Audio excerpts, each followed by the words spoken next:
Welcome to the Red Leaf Wrestlecast. Together and back again with Rad, aka Rad Zero, for our second Wrestlecast episode covering the madness that was Mania weekend. Welcome, Rad. Hey, thank you for having me again, JD. What's going on, everybody? So glad to be here. This is episode 2, and we're going to touch base on everything that happened Wrestlemania weekend and beyond. Oh, and what, man, I got very drunk all weekend. I don't blame you. There were some highs and lows, that's for sure. Oh, definitely. And it wasn't just WWE, people. We're covering it all. So before I do a quick rundown of what we're covering, I would like to personally thank the guys over at the Future Wrestling Podcast, Colin and Logan, as well as Travis, aka Hibiki TMD, over at Slam Pigs. Over the last couple days on the post NXT Take Over and post Mania show, they had me on for their podcast and putting up with my basically Jekyll and Hyde attitude on these two cast episodes. I mean, I was happy, I was sad, I was agreeing, I was disagreeing, I was a madman. So I hope I wasn't too crazy for them. Oh, it was fun. Yeah. Everyone out there, please be sure to go check out both those episodes. Links and names will be in the description below, and definitely go check out future episodes of the Future Wrestling Podcast and Slam Pigs. But we are not here for the Slam Pigs or Wrestling Podcast. We are here for the Red Leaf Wrestlecast. So here is now the quick rundown of what we're going to be covering today. If you've listened to our first episode, what we do is we break all the shows down into 3 tiers. Tier 3 is the indie scene. Tier 2 is New Japan and Ring of Honor. And Tier 1 is all of the WWE stuff. So, Tier 3 will be Defiant Wrestling. They had a pay-per-view a little while ago. Finally got a chance to watch it. It was only a couple weeks ago, but it's lights out. And their Road to No Regrets special. Impact Wrestling and Lucha Underground had an event in New Orleans that you could have watched on Twitch. So we'll be covering that. A little WXW. My favorite indie wrestling scene. And finally, Chapter 65 of Progress Wrestling. How does that sound, Rad? Sound pretty rad? Ha ha ha ha. Yeah, definitely radical, man. Let's do this. Yeah, and Tier 2 will cover Strong Style Evolved, Sakura Genesis. Ring of Honor will be Supercard XII. And finally, Tier 1 is NXT Take Over New Orleans and Wrestlemania 34. Because of course you gotta cover Wrestlemania. This is basically Wrestling Week, right? Mania Week. It is important to note that we will not be covering every single match, but more focused on the major impacts and takeaways of the event itself. You know, maybe a wrestler did something that highlighted himself or herself, or a match that had more to take away of it. So we're going to try and be more of a positive outlook, because, man, there are some ups and downs for sure. I think you can agree with that, Red. Oh, yeah, of course. Ton of ups and downs this weekend. Mm-hmm. Yeah. As I sip my tea. There will be also a big announcement for the Red Leaf Retrocast going forward at the end of the show, so definitely you'll want to stay tuned from that, because this is episode 49, so that kind of hints at a milestone coming, actually. So even though this is episode 2 of the Wrestlecast, this is 49 of the Red Leaf Retrocast, almost a year and a half in the making now. Wow, that's great news. Yeah. But now, on to the show. Do you have anything else you want to say, Red? No, go ahead and take it away, man. Okay. So, Tier 3 is the indie scene. I'd like to start off with Defiant Wrestling, their Lights Out and Road to No Regrets recap. And number 1 that stands out is the 21st Century Badass. Millie McKenzie defended her women's title in a triple threat match against Kaylee Ray and Sami Zayn. We should be a little bit familiar with Kaylee Ray from the Mae Young Classic. Oh, absolutely. If you remember her. Sami Zayn was a little bit of an unknown, even for myself. She's got some pretty slick moves, like the person's like in the middle rope, and she'll dive under the legs and do this like reverse powerbomb thing. It's pretty cool. It's kind of like her signature little move. But Millie McKenzie is the highlight here, because she is 17 years old, the first champion born in the new millennium. Holy cow. Yeah. Yeah, it's pretty wild. She has a lot of basic moves, but the way they're putting it over kind of reminds me of like a Brock Lesnar moveset. She does a bunch of suplexes. She has a cutter like Randy Orton. And And she generally just has this mean face on all the time. And she's kind of tall, too. Yes, she does. I haven't had the opportunity to see any of her matches, but I have seen her, and she's pretty intimidating. It's pretty funny what they're doing with her over there, and I kind of like it. You know, she's definitely, you know, really young and has a ways to go, but man, the future is bright for her. It was a pretty decent match. Kelly Ray was definitely, you know, rock solid as one can be. And she's based out of England as well? Yes. Yeah, Kaylee Ray's kind of in those even more lesser known promotions, like Southwestern Wrestling in the UK. Like it's okay. Yeah, it's not very big at all. There's a couple other wrestlers in SWE. I hope I'm getting that promotion name correct, but it's just not something that interests me. They're not big enough quite yet. Sure. Yeah. Walter and David Starr fought for the number one contender for the internet title for Defiant. And this was interesting because they've been building up. David Starr just keeps losing to Walter over and over again. They kept mentioning, even Starr's promotions were just like, he's never beat him. He's getting irritated. He's 0-10 against the big Austrian. He was 0-9 heading into the match, and he didn't want a 10th loss. So they were fighting for Travis Banks' internet title. Okay. Or at least the right to do it. Well, Starr ended up losing this match. He claimed his foot was under the rope, and the ref missed it. So he kind of like got the mic. He was real tired. He goes, "I lost, but ref, I'm not going to complain that you did a bad job, but you missed my foot under the rope. So I'm challenging Walter for one more match. You know, at Road to No Regrets. No rope break, no time limit, like no constrictions. There could still be DQ. You know, so no chair shots or anything. But David Starr actually cut a pretty good promo there. I was quite impressed. Move on to Road to No Regrets. Starr and Walter had fought like 4 more times in between, and Starr lost 4 more times. So he was even more desperate going into this match. You can kind of see it on his face. The commentators did a good job. And holy fuck, like Walter didn't hold back again. It was a well-fought match. It was just hard hitting. You could sense Starr's desperation in his moves and what he was doing to Walter. But yet again, Walter just too powerful, too good. And he's now the new number one contender against Banks for the TV title. Wow. It's quite the storytelling. Oh yeah, like you would expect, you know, kind of this underdog story to overcome, kind of like what we saw with NXT, but we'll get there kind of deal. It just didn't happen. Now he's 0-15 against Walter all time. It's pretty nuts. Man, how familiar have you ever seen a Starr versus Walter match yet? No, not actually, but now that you're mentioning it, it definitely has me interested, so I'm definitely going to have to play catch up on that. Yeah, have you seen a Walter match before? I can't say that I have, just going down maybe results, but I haven't actually seen a wrestling match live on any of their events. Ooh, so it's a good thing, because you can watch the Road to No Regrets special on YouTube, on Defiant's YouTube page. So you can see the Starr Walter match, and I do not, like, I don't know what Starr's got to be out of his mind, because Walter's chops like even sound like a gunshot going off. It's insane. You know what? Now that you mention it, I might have seen a clip on that, if I'm not mistaken, and they were pretty loud. Like, good God. Like, he hits him maybe twice, and the dude's chest, like, might be already bleeding. Like, it's that hard hitting. Damn. Yeah, I like, when I was first watching WXW, I was like, okay, Walter's not too impressive. You know, he doesn't have, like, the quote-unquote wrestler body, like, super, you know, muscular and built. Right. The dude's just tall, and he's simple in the ring and effective. You know, he doesn't have a large moveset. It's just, he kicks the shit out of you, he slaps the shit out of you. He's got a big-ass German suplex, because he's, like, 6'10", or whatever, how tall he is.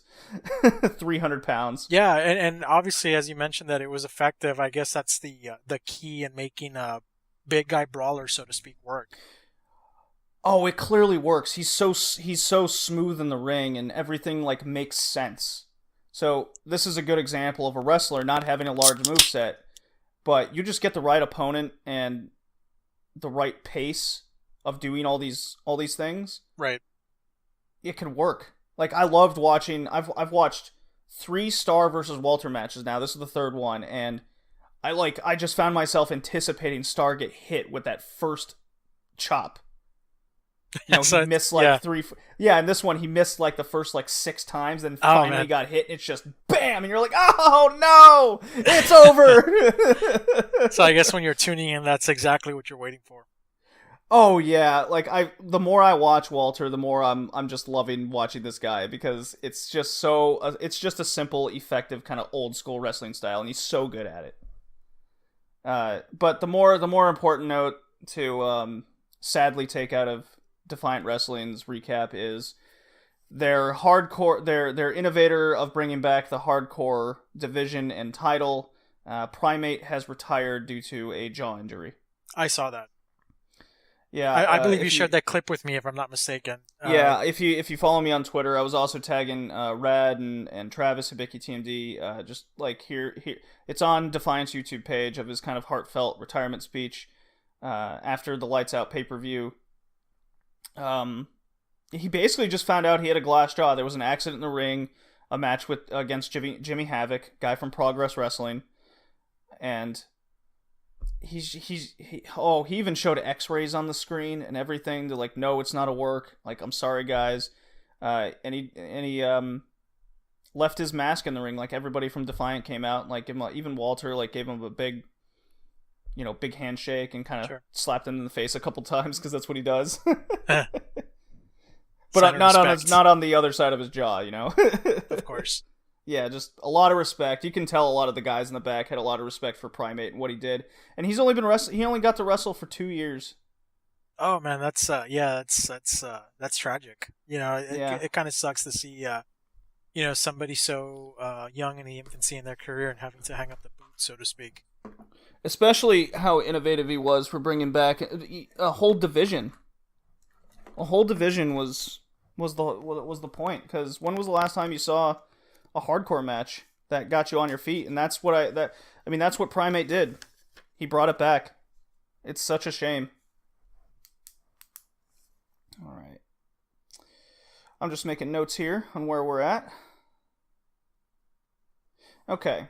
So, definitely go check out Defiant's YouTube page. You can see Primate's retirement speech, and you can see the Star versus Walter match, Road to No Regrets. Definitely my takeaways from that. It's good, very good in-ring storytelling. The matches matter. Go figure, right? Yeah, or wrestling matters. I'll definitely go check it out. Wrestling matters. The rest of the pay-per-view, I wasn't too into. Or they're a little special, but that was definitely a good one. This was Friday, or when did this take place? Road to No Regrets was Saturday afternoon, I believe. Okay. Or it was the previous weekend, because these are all major events that happened in between our last recording and now. Sure. Okay. Yeah. That makes sense. All right, so Lucha Underground versus Impact Wrestling. That was a thing that happened on Twitch TV. On Impact's Twitch. You can watch the whole thing. And unfortunately, I missed it myself, but I heard a lot of good things about it, and it was definitely popping on social media, and I think it got him over, I don't know, 1 million views or subscribers on Twitch or something, so it was a pretty successful thing for both organizations. Oh, yeah. I'm not a big Lucha Underground fan. I really need to get off my ass and, watch at least Season 3. Yeah. Yeah, or at least finish it. I've seen sporadic episodes of Season 3 on Netflix of Lucha Underground. About middle of the night, Lucha Underground announced Season 4 for a June 13th release date. Oh, that's awesome. So that is amazing. We get to see more Lucha things and guys. I'm excited, because now we get to cover Lucha Underground. Oh yeah, it's definitely a great product that they have going on over there. And I haven't seen anything from Season 3. I think I left off in Season 2 and I haven't tuned in, but I got to catch up before. Yeah, there's some pretty good Johnny Mundo matches in Season 3, as you can imagine. Of course. Going into this event, Thursday Impact Wrestling right before, because this was a Friday, more or less a Friday event. And on Thursday, If you listen to our last episode, we went over Eli Drake, Moose, not Sanjay Dutt,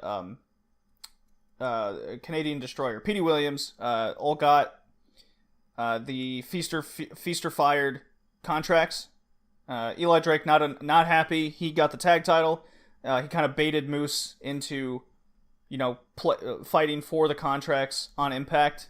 And Sami Callihan, OVE, interfered because Moose is friends with Eddie Edwards. That's a recurring storyline here because Eddie Edwards, as a recap, got his basically eye broken right by a miscue of Sami Callihan hitting him with a bat. Well, because of this interference, Eli Drake beats Moose, and now he has not only the tag titles but also a world title shot contract. So now he's got 2 briefcases. Oh wow. It's pretty good. Yeah. And another recurring storyline on Impact is Brian Cage beat Lashley for the second straight time. And we're recording on the Monday after Raw. Lashley showed up on Raw tonight, so that's a thing that happened. It kind of makes sense that they're pushing their next big muscular dude on Impact. Yeah.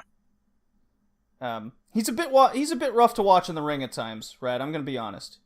Yeah, I've seen a couple of his matches, and I know he still needs a little bit of work. I'm guessing it's just because of his look or his physique that kind of holds him back or maybe gives him a limited moveset, so to speak. But as far as the guy and the character is concerned, I really like him, and I think he has a lot of potential. He just needs to work at it. Yeah, even at the Impact Lucha Underground thing, the third to last match was Eli Drake against Brian Cage, in which Brian Cage won clean. So they're clearly pushing the guy. Yeah. I got to give Impact credit where credit's due. Is they're all in with Brian Cage. Yeah, they definitely are, and he definitely has the look and the potential, like I mentioned. So they probably see that, and they really want him to be that guy, as if they don't already have something going on in Eli Drake. Oh, Eli Drake he's amazing. He's top level. You just put him on the mic and it's done and over with. Oh yeah. What was really funny, just as a tidbit, was before the match started when Eli Drake was calling out no one can handle Eli Drake, his thing. Sure. Brian Cage comes out and he goes, no, hold on, hold your phone there, big guy. I have a tag title shot right here. You want to be my tag partner? Brian Cage's like, nah. just cool little things. What's weird is Brian Cage doesn't quite have a limited moveset. It feels limited because none of them feel smooth. It's almost like he's trying too hard in the ring. Maybe that's probably the issue with it. I know wrestlers in the past with a similar physique, such as Ryback, I think kind of suffered the same fate. Yeah, I'm really afraid with the way this guy's moving in the ring currently that he's just going to get so injury prone, especially with the way his physique looks. Right. It just looks like his muscles on muscles, and muscles are just too much for his muscle body. He's the real life He-Man. Yeah. What I was happy to see was Eddie Edwards is back. He's back in the ring again. He's finally cleared, and he faced off against Jeremiah Crane of Lucha Underground, aka not Sami Callihan. Oh man. So that was a recurring theme of the night. Yeah. Was if people in the past were in Lucha Underground, they were using their Lucha Underground personas and names. That's so like funny. Taya Valkyrie wasn't Taya Valkyrie. She was whatever her Lucha Underground name was. Was it La Huera Loca, or was that her Yeah, nickname? yeah. Okay. Well, Something that's like kind of cool. I guess just like if they're going back to their roots. Yeah, it was. I like that little tidbit on the night. Because a lot of the Lucha guys, aren't just specifically signed to Lucha year round. They got to branch out and make some money. Yeah. So that was kind of their way of filling the roster. I thought that was kind of an ingenious idea. But Eddie Edwards and not Sami Callihan, Jeremiah Crane, had an I Quit match, and fuck, there were a lot of brutal chair shots. Just back and forth? Back and forth, just chucking chairs in the heads, hitting them with the chairs. My God. I was like, no, you're gonna break his face again. Oh man. He just healed. Yeah. Take it to but the it back. definitely continued the story. It had a quite the good ending. OVE came out at one point, as they do. Eddie Edwards was distracted, and then it led to Jeremiah Crane, not Sami Callihan, kind of setting up the same chair spot with the bat, how he's going to hit him again. Okay. Right? And he did it like real slow and maniacal, because that's kind of the more Jeremiah Crane personality. Of course. And then the like the owner or CEO of Impact came out and like threw in the towel to protect his wrestler. So I quite like that ending. It doesn't quite end the rivalry, because it wasn't Sami Callihan technically. Sure, but continues it, yeah. But at least for the night, that realism, wrestling today lacks a lot of that, so that's pretty cool. Yeah, it was fun. It was hard to watch at times, but that was kind of the point. It was an I Quit match after all. Okay. Yeah, the ref would like put the mic up to the guy, and Sami Callihan would just say "fuck off" or. That's awesome. Yeah, get the hell out of here. It's like, get that shit out of here. I'm not quitting. It was pretty good. The more notable event to finish off the Impact Lucha Underground face-off was the main event. It was supposed to be Austin Aries and Alberto El Patron against Pentagon Jr. and Phoenix, or Phoenix, as they like to say. And what happened here was Alberto was a no-show to the main event. I heard about that. That was very controversial on social media this past weekend.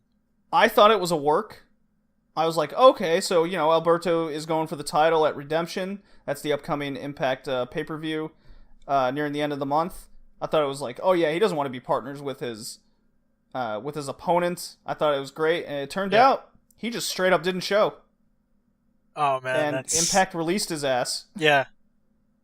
Arguably their biggest thing of the year, and he doesn't show up to the main event? Yeah, fuck him. Yeah, that's messed up. He just totally buried himself with that one. I really hope WWE doesn't sign him. He needs to learn his goddamn lesson. Yeah. I'm sick of dealing with the guy. I know there was some rumors that somebody in the corporation, so to speak, is interested in bringing him back, but I don't know. I think they should have just learned their lesson the first time around when he left, I don't know. I guess we'll see what happens, but I really don't. I don't think anybody cares to see him anymore for a third run in WWE. I don't care for him to see him ever again at this point. He's just too much trouble. Just too much trouble. Very controversial. Especially after building a decent storyline going with Austin Aries going forward, and then to just ditch. Like, no. As a fan, I'm done with the guy. Yeah. Yeah. All right. So that was Impact versus Lucha Underground. It was entertaining to watch. You can, if you go to Impact's Twitch feed, you can still see the old videos and just kind of go check it out. It is worth at least doing, because that main event of Pentagon Jr. and Phoenix and Austin Aries showcased what Lucha Underground brings to the table. And Austin Aries held his own, but they kind of like made a story on the spot there where Phoenix beat Pentagon Jr. Austin Aries, the defending champion, was out of the match, so technically Phoenix is like their number one contender, you can argue, and they're continuing this into Redemption, because now it's a triple threat match for the title. Oh, okay, yeah. Between these three guys. I love that angle. Yeah. I love it. I'm looking forward to see some Lucha Underground guys possibly win the title in Impact Wrestling. Oh man, that'd be awesome. Great. Yeah, that really would. I'm a fan of crossovers, and I think this is definitely one that has a lot of interest and will maybe bring back some fans, hopefully to the product of Impact Wrestling. Alrighty. Okay, we're making good time here. So these next two won't be as long because WXW hasn't had a main event. They just had the regular weekly show called Shotgun. Definitely shouting them out there because they're retweeting and liking all of the things I'm saying on social media lately. Nice. And they officially started their We Love Wrestling tour thing, where they go all around London and Germany and what have you. And it started in London with a kind of a crossover with Progress Wrestling. Okay. TK Cooper faced off against Shotgun champion Bobby Guns. It's kind of their TV title. You might say their mid-card. My God, Bobby Guns is, the more I watch this guy, the more I'm in love with his style, his personality. He's probably one of the best talkers in Europe right now. The King of Smoke Style, that's what he goes by. Mm-hmm. His catchphrase is Rauchen ist tödlich, aber Bobby Guns is killer. So smoking is deadly, but I'm killer. That's what he's saying. That's a slogan. That's a slogan. It's great. And he always has a cigarette when he's cutting promos. Even when he goes to the ring, he's smoking. Like, he knows it's bad for his health, but it's Europe. Europeans still smoke, so whatever. You wouldn't be able to get that over in America, but I still think it would be funny. Yeah, I think it would be funny. I think the last time we saw that was R-Truth on the E back in 2011, and that was pretty controversial. So you just don't see that these days over here in North America. Yeah, the King of Smoke Style is definitely growing on me. Whether it was on Shotgun or the We Love Wrestling tour, I haven't even at 16 karat gold. Even though he's a mid card guy, he is carrying the mid card, and I haven't seen a bad match from him yet. That's a good sign.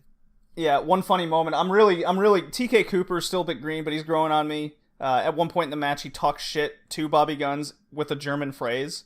He's like, "Hast du vergessen?" Like, did you forget? And he headbutts him. The main event was a 4-way dance. This was, as I mentioned in the previous episode, Rad, where the guys on social media were kind of talking shit to each other between Progress and WXW. Oh yeah, that's right. Kayfabe done right. I remember that. Kayfabe Twitter done right, and this was the 4-way dance culmination. Banks, the current Progress champion, David Starr versus Walter, and Ilya Dragunov, the current WXW title champion. What a match. Like, wow. Very impressed with what I saw. It was hard-hitting. David Starr, clearly the weaker guy going in, and he looked weak. He looked like he couldn't hang with the three of them. Because Banks being the current Progress champion, Walter being who he is, he's the current Atlas champion. In Progress, he's the current, he's ex-WXW title champion. Dragunov is just this insane communist persona dude that's never leaves kayfabe. Yeah. Like, everybody looked strong except Starr. Starr got his couple moves in, but he looked like the guy that didn't belong. And that's kind of, sticking kayfabe in the match. I quite enjoyed this. Dragunov ended up winning. Banks was out of the equation. Very good. Walter Banks, whether it's in Defiant or Progress or even WXW, they are clearly building a championship type rivalry going forward. It's a very well told story in the ring, outside the ring, and the Fatal 4-Way did not disappoint. Yeah, you can tell they're definitely building up towards that. So I've quite noticed this the more I pay attention to WXW.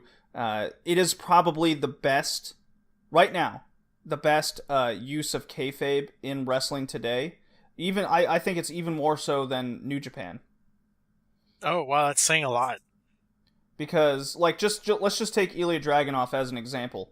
We have no idea how he is or who he is in real life. We only know what you've seen on the program. We only know what we see of him cutting promos. Coming back. I mean, he had the biggest pop of the year so far. And he still does. Showing up at 16 karat gold for the title. I linked you to the YouTube video of him showing up at the event. I linked you to the video of him cutting that promo with subtitles. And he's insane. Yeah, that was good stuff. Yeah, what'd you think of the promo he cut, Dragunov? I thought it was great. He definitely, I guess, channeled that thing that lacks today, where the crowd just really buys into it, and like you mentioned before, that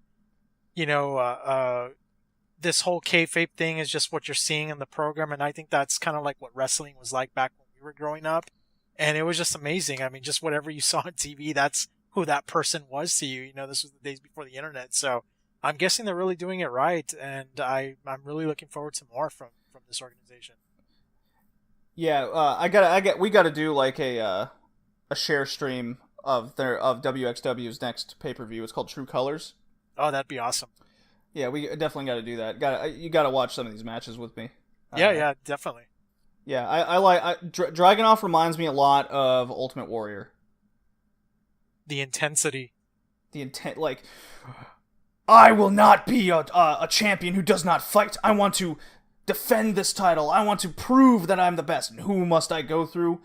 The ring general, Walter. Ah! Yeah. It's very Ultimate Warrior-esque with Right. the intensity of the promo and how he wrestles, and he's just always, like, before he does his move, he does the immortal. He's even called the immortal one in German. Like, it's all there. It's so good. Unfortunately, there's some bad news that came out over the last couple weeks with WXW. Which was? Bad Bones John Klinger is suspended until further notice. Oh man, what was the deal behind that? So a lot of people were afraid he was just straight fired. This goes back to a wrestler in the past who had something happen. And the thing about WXW and just the Central European wrestling scene, that you don't hear anything. You don't hear rumors or anything come out of there. You just don't know. They're so under wraps with it all, which I kind of like, because their internal disputes, I think, is none of our business. That's the way it should be. It's the way it should be. So yeah. The rumor along and what we've seen, like, he's not fired, as far as I can tell, because for those that don't know, John Klinger is the leader of the main heel faction in WXW Rise. On his Twitter, he's still doing the Rise pose. He's still talking to DeMac, one of his Rise compatriots. He's got this new thing, like, when life gets you down, you gotta rise back up kind of thing, all over Twitter. The theory is he has joined Swiss Wrestling Entertainment, a wrestling promotion in Switzerland. He just, I guess he got an offer he couldn't refuse, and he just went to the head off, and he's like, look, I gotta do me. I gotta take this paycheck, kind of deal. Okay.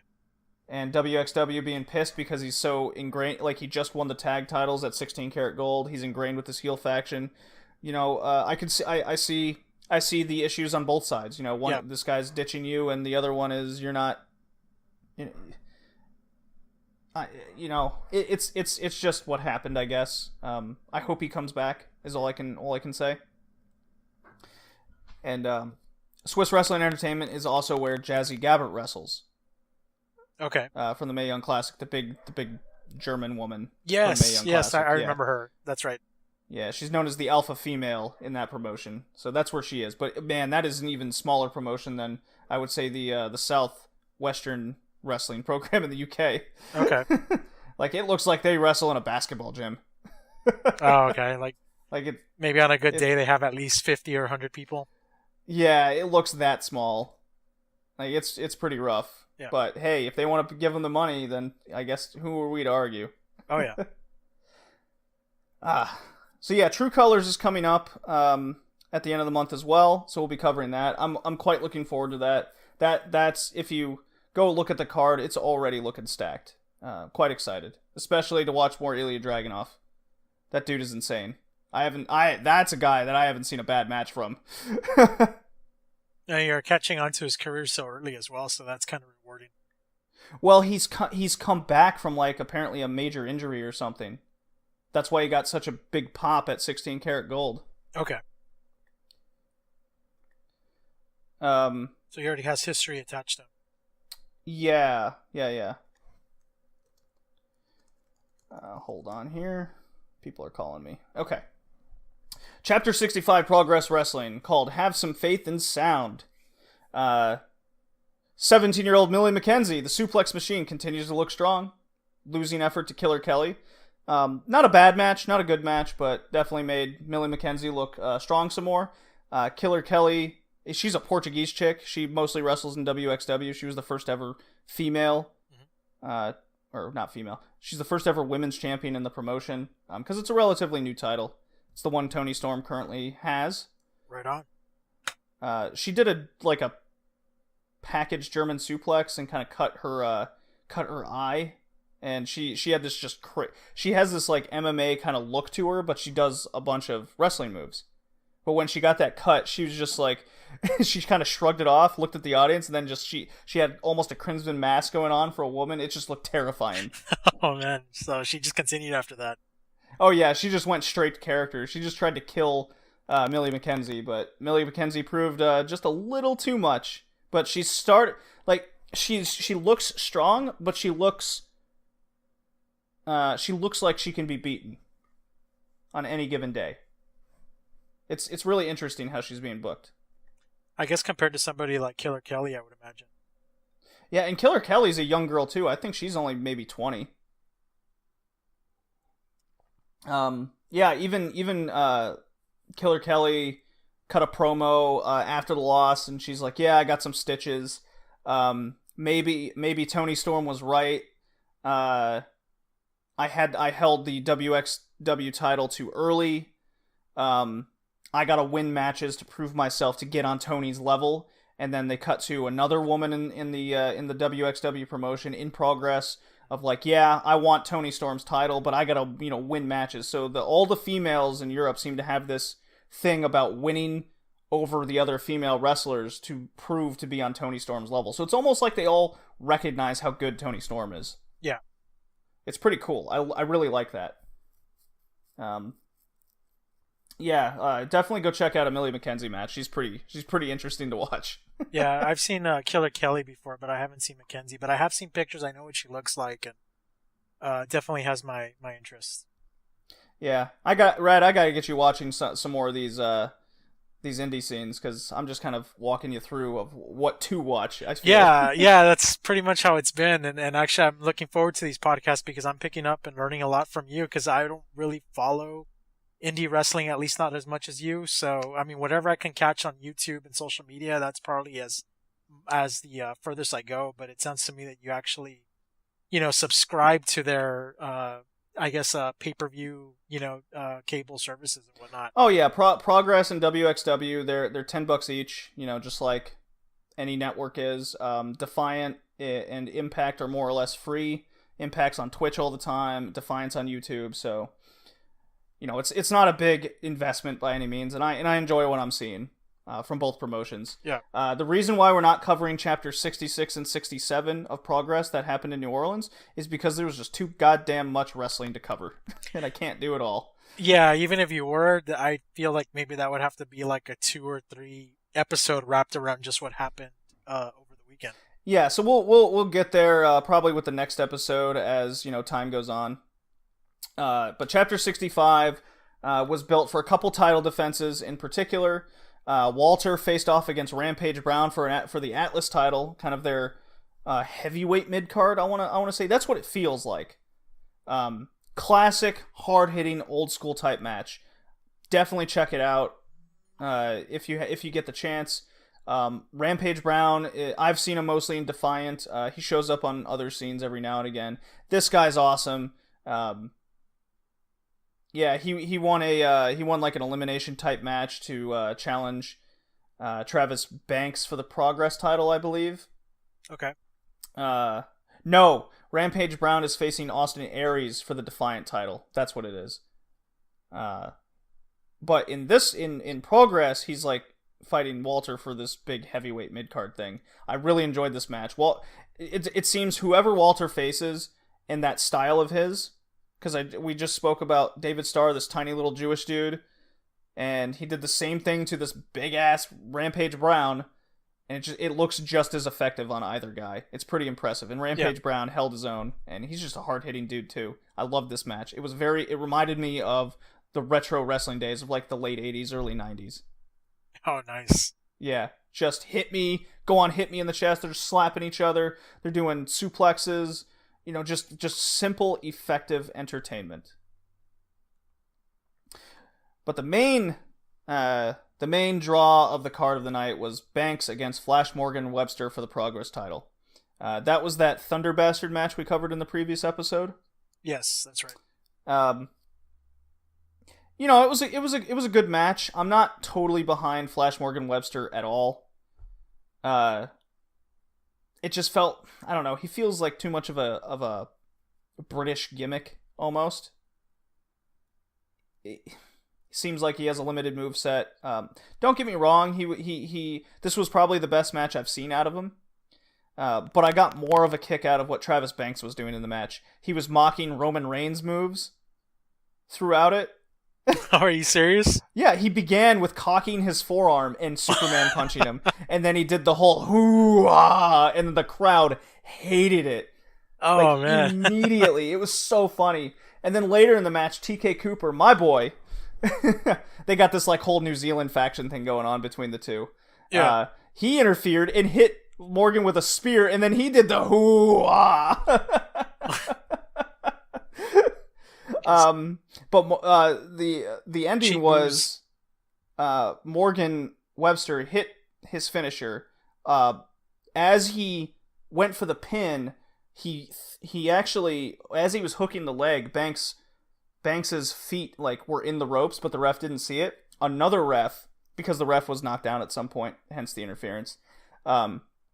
The first ref like saw what was that, like he became coherent of where he was. He saw the feet in the ropes. The crowd went nuts with Webster winning. He reversed the decision, and then of course Banks comes in and then gets the quick pin. And then Banks immediately got on the mic. The crowd hated it. And he's like, "I'm the best. You all suck. You love me." Then Walter's music hits. Nice. Like this old beastly German type dun, dun, dun, dun, dun, kind of thing. It's really cool. Definitely look up Walter's music. Travis Banks goes like, "What the fuck are you doing out here? You're not on my level."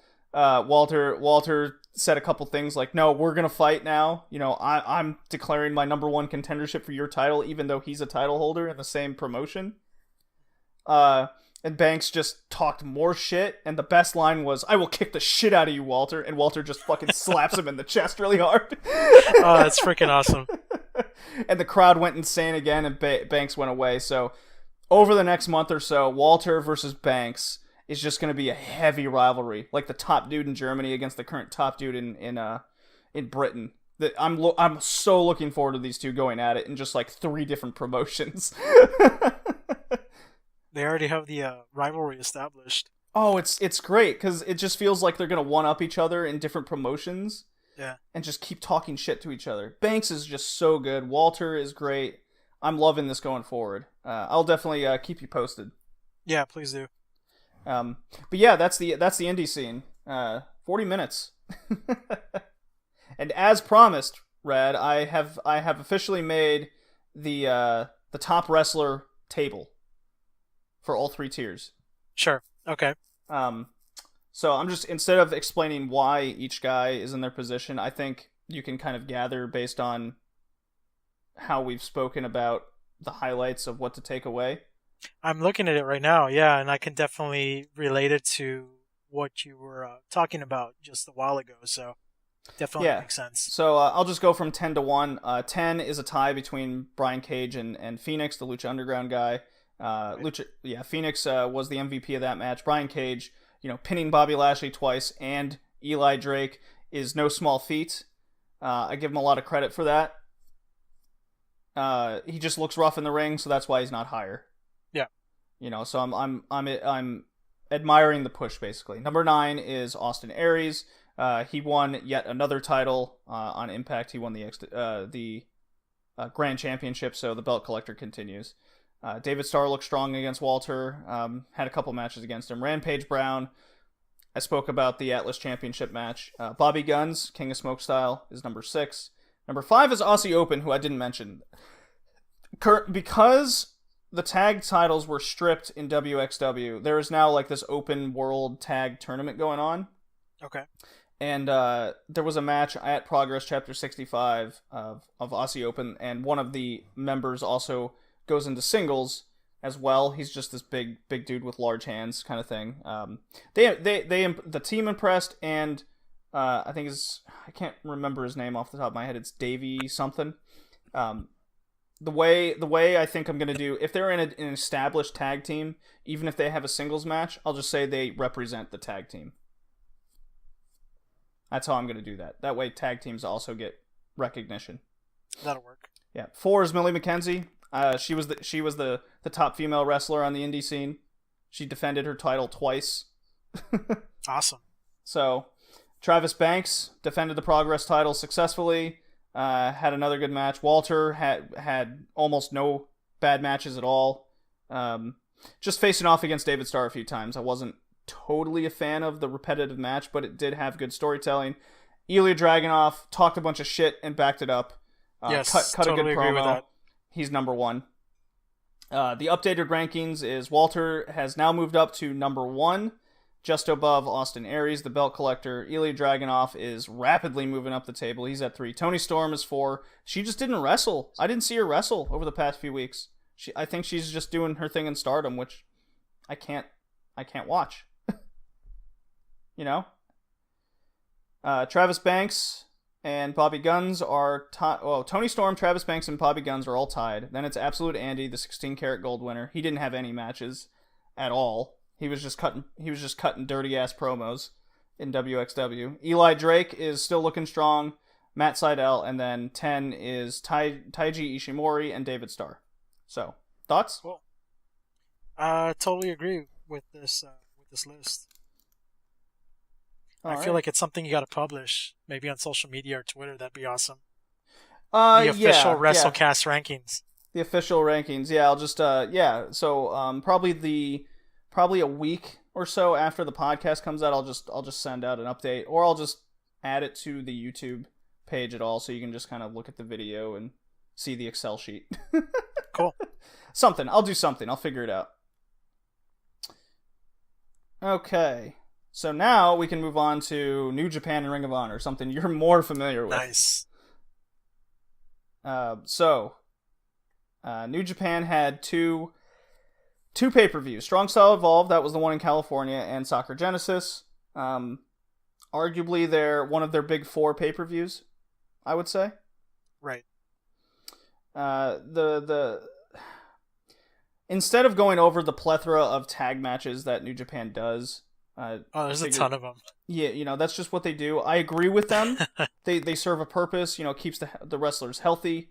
They do like throwing some sort of in-ring storytelling into those tag matches to make them relevant, which I appreciate. But that also gives them time to highlight on their singles matches, and that's why they're so much better. Right. So Strong Style Evolved was Ishii and Okada versus Minoru Suzuki and Zack Sabre Jr. This was setting up later for Sakura Genesis the Okada versus Sabre match, because Sabre, as a recap, won the New Japan Cup this year. Sure. I thought it served its purpose. Minoru Suzuki and Zack Sabre Jr. just looked so strong, especially Sabre. Suzuki was doing his job and just being this evil dude. Near the end of the throughout the match, they were just picking on Ishii. That poor guy. Oh man. And then at the end of the match, they had Okada was locked up in a Suzuki hold, and Suzuki was making Okada watch Sabre tap out Ishii. Now that's storytelling. I thought that was excellent. That really got me hyped going forward. And it made Suzuki Gun, the stable, look like this vindictive, evil submission organization that they kind of have built. I was a fan of the match. It was good storytelling. Your thoughts? Was this the same pay-per-view where the Golden Lovers took on the Young Bucks? Yes, that is the next match we were going to talk about. Okay, awesome. Yeah, that's the one that I know. I actually followed. So definitely take it away. So the Golden Lovers, the team of Ibushi and Kenny Omega versus the Young Bucks. A lot of animosity between Bullet Club. The reunification of the Golden Lovers is a story in the making for 2018, and this was given a 5-star match rating. This is a great example of anybody can do moves, but the story being told is just as important as the moves, and this is probably the best example of the year of not just in-ring storytelling, but outside storytelling as well. Oh yeah, they're definitely taking advantage of that. I mean, they're doing the social media thing. They're making those videos on YouTube. It's like what they're doing with the storyline is just amazing, and I'm just soaking it all in because it's great.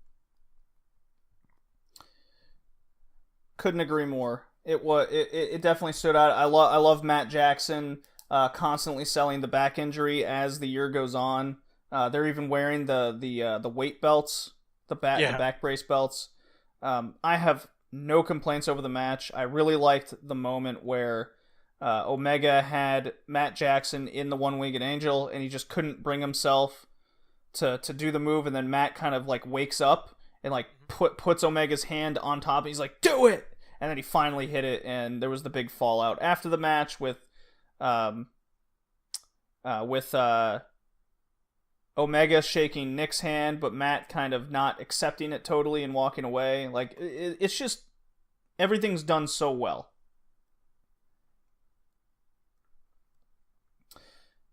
Definitely 5 stars.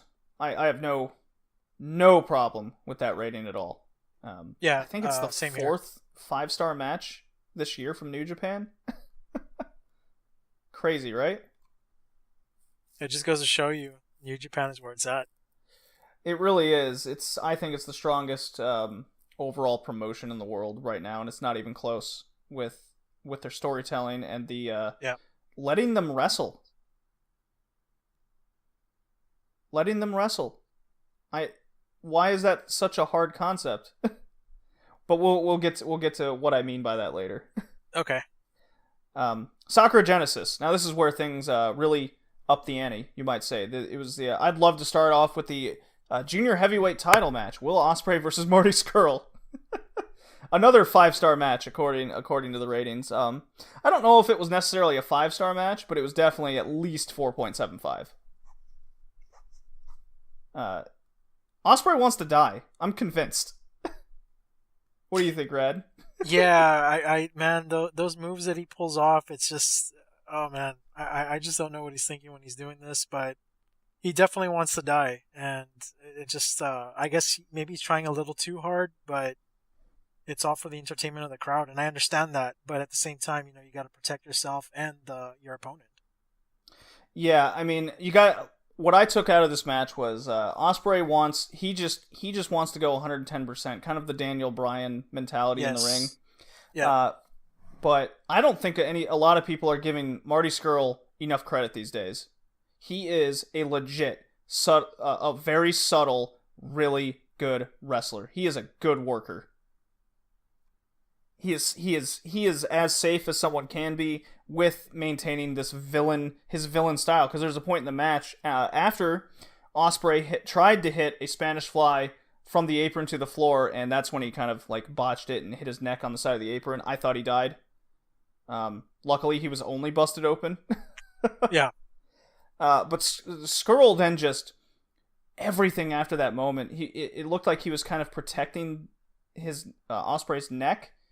Because he was more or less targeting the head instead. I guess he tried the best he could do to avoid from, something happening even further. Yeah, but he still made it look like he was targeting what he needed to. Right. To sell the match. Like, there's a moment where Ospreay's on the ground and Scurll's just stomping on his head and neck. It looked like his neck, but it was still just his head. Sure. Loved it.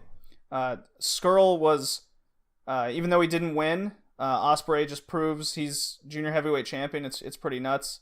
After the match was over, Ospreay called out Kushida to be the next challenger to prove that he is the true junior heavyweight champion of the future and going forward with the division.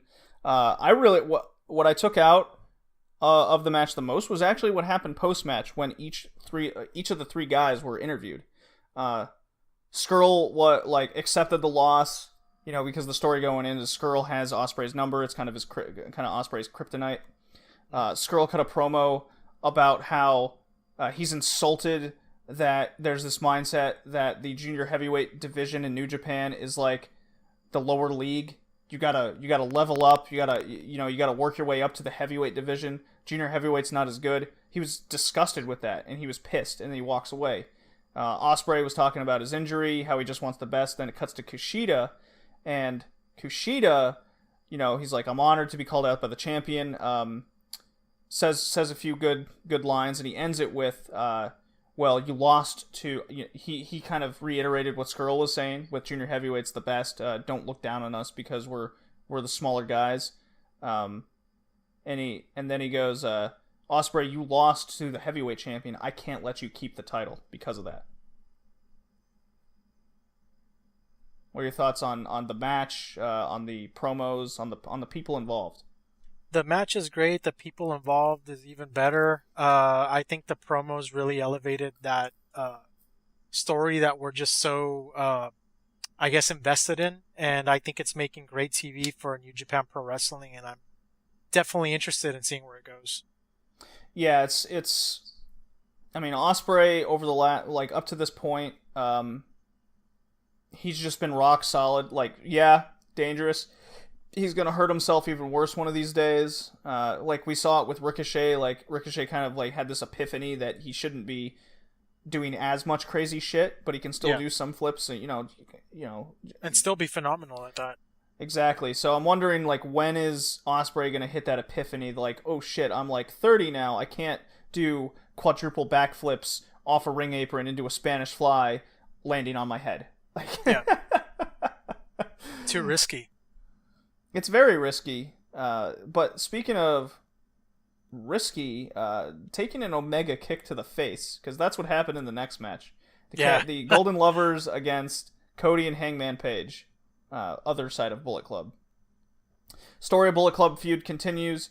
Cody looking like the best heel in the world right now. He got kicked in the face by Omega.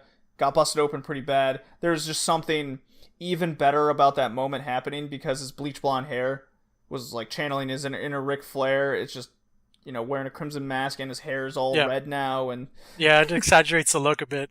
Yeah, it worked with what was happening because he got this like cheap little roll up victory, and it was great. I liked it. The story of Bullet Club just keeps continuing. I can't disagree with what happened here. Yeah. It's like you said, it's continuing, and I'm really liking what I'm seeing from it. It's just something that is lacking in wrestling these days, just like an invested story that takes time. You know, the proper build up. You know, you have two guys that are battling to be the leader of this, major villain faction that's taking over, so to speak, and that's what they're battling for, ultimately. And Cody Rhodes, so far, I guess, is having the upper hand, but, Kenny has a lot of, fans behind him. You know, the crowd is definitely behind him. He's a true babyface right now. That's for sure. Yeah, definitely. Even as the heel, he was already a babyface, so I guess now it's just a matter of embracing that babyface side to this whole thing, and the reunion with the Golden Lovers just worked well, and I'm really liking the story. So we'll see what happens. As for who's winning this, it looks like the heel and Cody is definitely having the upper hand. But that's great. I mean, that just means that the story is continuing and it's not over yet.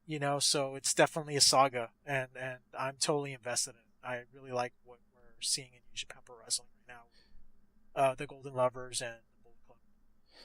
Yeah, and to get more of an inside track, if you go to New Japan's YouTube page, they do put all of these post-match interviews, because that's the thing New Japan does, and they kind of absolutely. That's one of my favorite parts. They have subtitles on them.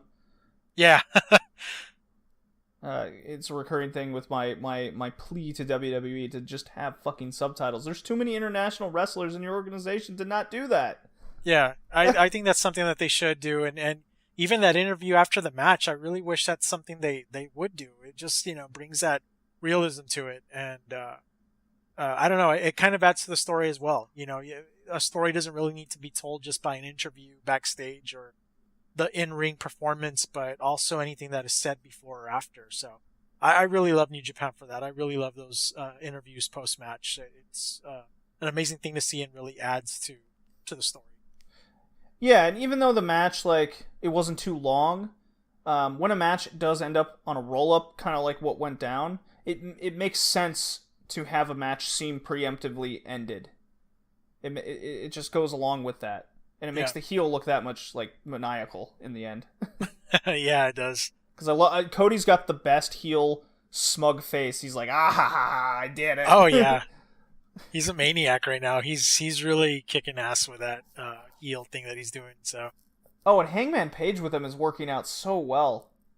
yeah, I know. It looks like they're really building him up to something. I can't pinpoint what they're trying to get him to do, but it seems to me that this is his push, and I'm really interested to see where what they're doing with Hangman Page, is concerned, or where it goes. So Yeah, and then moving on to the heavyweight championship match. Something we've all been looking forward to. It's Okada versus Zack Sabre Jr. And Zack Sabre Jr. has just been pushed into this I can submit anybody type of guy. yeah, not the big dude. Trying to take the title, overpower a new opponent for Okada, which I took it as great. Now we're gonna finally see a different side of Okada, because the word of opinion going around about Okada is he was getting a little bit stale as the champ. We keep seeing the same type of win over and over again. Drop kick. What's this clothesline called again? I'm blanking. The spin clothesline that he does. sure, Rainmaker. yeah, Rainmaker. Jesus. of course. Christ. What's happening to me? So it was a very slow, unique match. If you haven't seen a Zack Sabre Jr. match, watch any of them. They all kind of have that same pace and feel to it. This was really no different. Sabre's got this real skinny, tallish body. He goes in and out of submission holds, really bends elbows and knees into awkward positions that make you kind of cringe. You're like, ooh, you're not supposed to bend that way. That's a Zack Sabre Jr. match. So a lot of the match was Okada trying to get the upper hand, trying to reverse a lot of these moves in different unique ways. Zack Sabre Jr. working on the arm so he can't use the Rainmaker. Getting the legs every now and again to slow him down so he can't use his signature drop kick. It was all there. I get it that people may not be into the match because of how slow paced it is and how weird it just looks. It looks so different than any other wrestling match we see. Sure. But the positive take out of this is, yes, Okada won, but we saw a different side. We saw him wrestle a different way and overcome this just different opponent, and I'm into it. Yeah, I guess it's a refreshing thing, as you said it yourself, that people are starting to think he's stale, winning the same, winning the same way every single time. I mean, how long has he been champion for? Like since 2016, I think. Something like that. He's been champion a long time, and he's about to break Tanahashi's record. So post match, Tanahashi comes out and he's like, "I'm not gonna let you break my record." So I think we know where that's going. Yeah. And I'm excited. That's going to be a good match. Oh yeah. John Cena Japan against Roman Reigns Japan, essentially.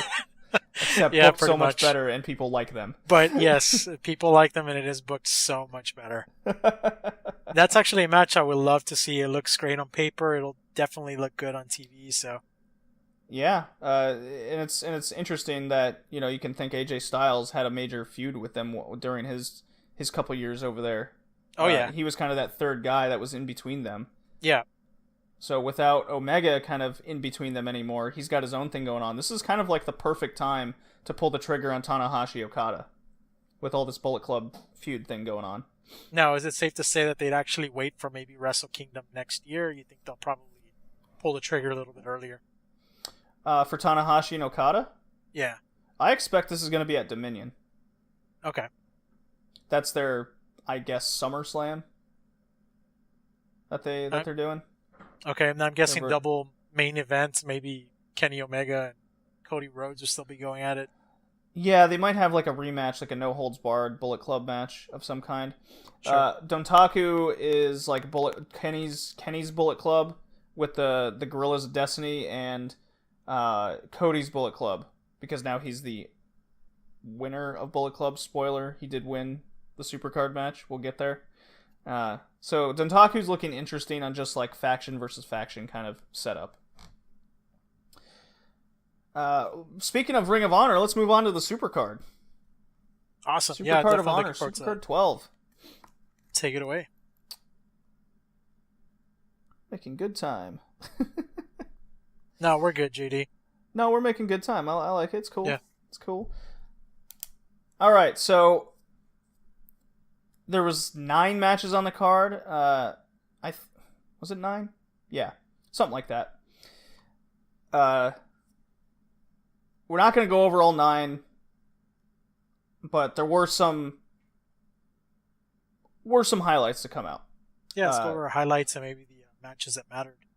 Yeah, so I feel... Not taking away from anything else on the card. I just feel like there's some highlights to point out. Yeah, exactly. Not taken away from like the TV title match of Silas and the champion in their last man standing match. It was entertaining. I had a friend that was at Supercard of Honor. He was kind of keeping me posted. He had real good like floor seats almost. Oh, that's awesome. He said he saved a ton of money not going to NXT. He did go to Mania, and he was like, Mania kind of wasn't great, but... I think, he would have been better off not going to Mania, but going to NXT. But then again, NXT took place at the same time as SuperCard, so... and I told him, dude, you've been to a takeover, as great as takeover is, just see different guys. Yeah. That was my advice, and he took my advice, and he had a blast. It was, it's not quite indie, hence why we call it Tier 2 here on the Wrestlecast. Sure. But first match I want to go over is Paige versus Ibushi, kind of a Bullet Club versus Golden Lovers thing again. This was the match that officially got the crowd bouncing. The spot that really like got the crowd into it was when Paige did a there was a snap German from a barricade. Oh, okay. Which the guy landed on his head awkwardly, and the crowd went insane. Like, please don't die. Are you okay? Oh yeah. Like, the crowd went insane then, and that pretty much set the precedent for the night. I really like, dude, I gotta give it up to Hangman Page. He's really impressing me the last, like, couple months. Ever since he had that build up to the U.S. title with Jay White in New Japan. Oh, yeah.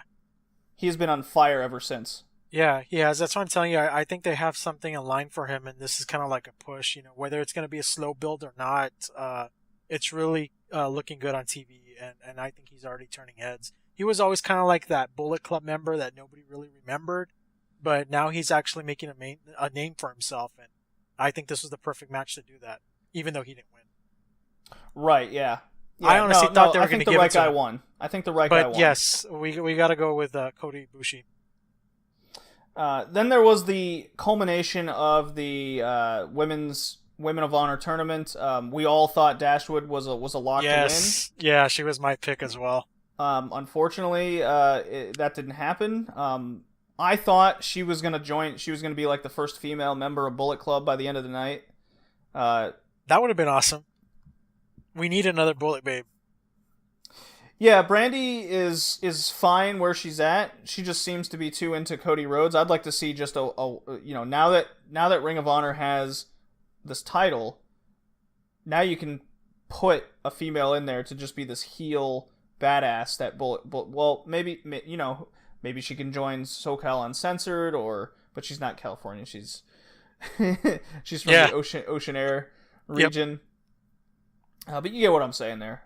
But the match was Kelly Klein, which maybe we should have seen. She's a Ring of Honor product against Sumi Sakai, pretty famous Japanese wrestler from over in Japan. Yeah, she has quite the history there with the Women of Honor. Yeah. Kelly Klein was pushed. I believe, if I read and heard this correct, she was undefeated in Ring of Honor, so they're kind of pushing her pretty hard. But what ended up happening was a rough match and an even rougher finish. It was pretty rough to watch at times. And the finish went, Sumi Sakai tried a moonsault, completely missed Kelly Klein, then kind of panicked and did a DDT that just looked rough, just right on the top of Klein's head. Like, she went kind of down in this hunch. I guess they were desperate to fix it. Yeah. It was quite a bummer to see. But as the match went on, all the Women of Honor came out and kind of cheered him on, except Tenille Dashwood. She just kind of stood there with her arms crossed, bummed out that she lost, as she did, keeping kayfabe. Mm-hmm. And Sakai got hold the title up, and then the crowd like gave her the standing ovation they deserve, despite a rough match. So we'll see where the women's division goes from there with Ring of Honor. I hope they don't just kind of push it to the side. Yeah, no, I don't think so. I mean, regardless of this rough start to the championship, I think they have huge things ahead of them, and I'm definitely looking forward to the division. From the very beginning that it was announced, I was like, hell yeah, it's about time, because they really have an awesome women's wrestling roster, so to speak. So yeah, they do. It's very solid. So there is a lot of potential there to be unlocked. A lot of potential. Yeah, and it adds another element to Ring of Honor. So yes, it's good stuff. Then we go into the amazing ladder match of SoCal Uncensored against the Flipping Bucks, the Young Bucks and Flip Gordon. Holy shit! You watched this, right? No, but I saw you missed highlights. The ladder match? Yeah, I didn't see it in its entirety. I saw the highlights and a lot of great spots. A lot of good things came out of it. I heard a lot of good things about it. So I actually preferred this ladder match than the NXT ladder match that we saw over the weekend. Oh, really? Yeah, because this one had more of a story. I thought the spots were better, and the interference of the other faction in Ring of Honor, the Kingdom, put it over the top. The spots themselves were great. I think my favorite spot was definitely when the Bucks walked the rope, helped him walk the rope, then he jumped over 1, 2, 3 ladders, and then did a flip off the rope onto a bunch of the dudes. Like, that was the spot of the night to me. Yeah, it was really cool to see. I'm like, what the hell is he doing? Zoop, zoop, zoop. Whoa! The Kingdom interfering put this match over the top, because the Kingdom were, in kayfabe, barred from the event, and Matt Taven wasn't having it. He's like, no, we're the rightful champions. They ended up stealing the titles at the end, even after SoCal Uncensored retained. And Christopher Daniels was like, where's that motherfucker? I'm going to kick the shit out of him, You son of Matt Taven, you son of a bitch.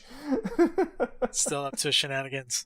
Oh, yeah. It was good. I quite enjoyed it. I thought it was very interesting to add Flip Gordon to this mix. How he just kind of seamlessly integrated into the Young Bucks style. Flip Gordon is another guy who looks like he wants to kill himself. Yeah. Did you in the highlights that you watched, did you see the spot where he was standing at the top of the ladder, got his leg kicked out, and then he landed head first onto the top of the ladder and down to the ground? I was like, oh my god, I hope he did everything he was supposed to there. It almost seemed botched. I don't know about that, but I mean, either way, it was a hell of a spot. Just real crazy, it was definitely a high risk maneuver.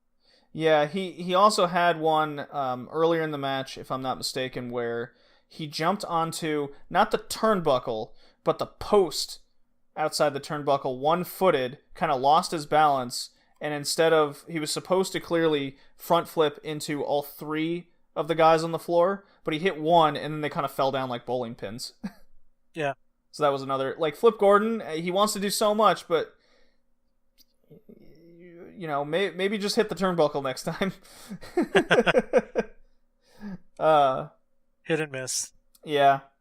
Then we moved on to Cody versus Omega, which was a very highly anticipated match. Very shocked this wasn't the main event. Yeah, actually. You would think that. I mean, that was the major, seller. That was the match.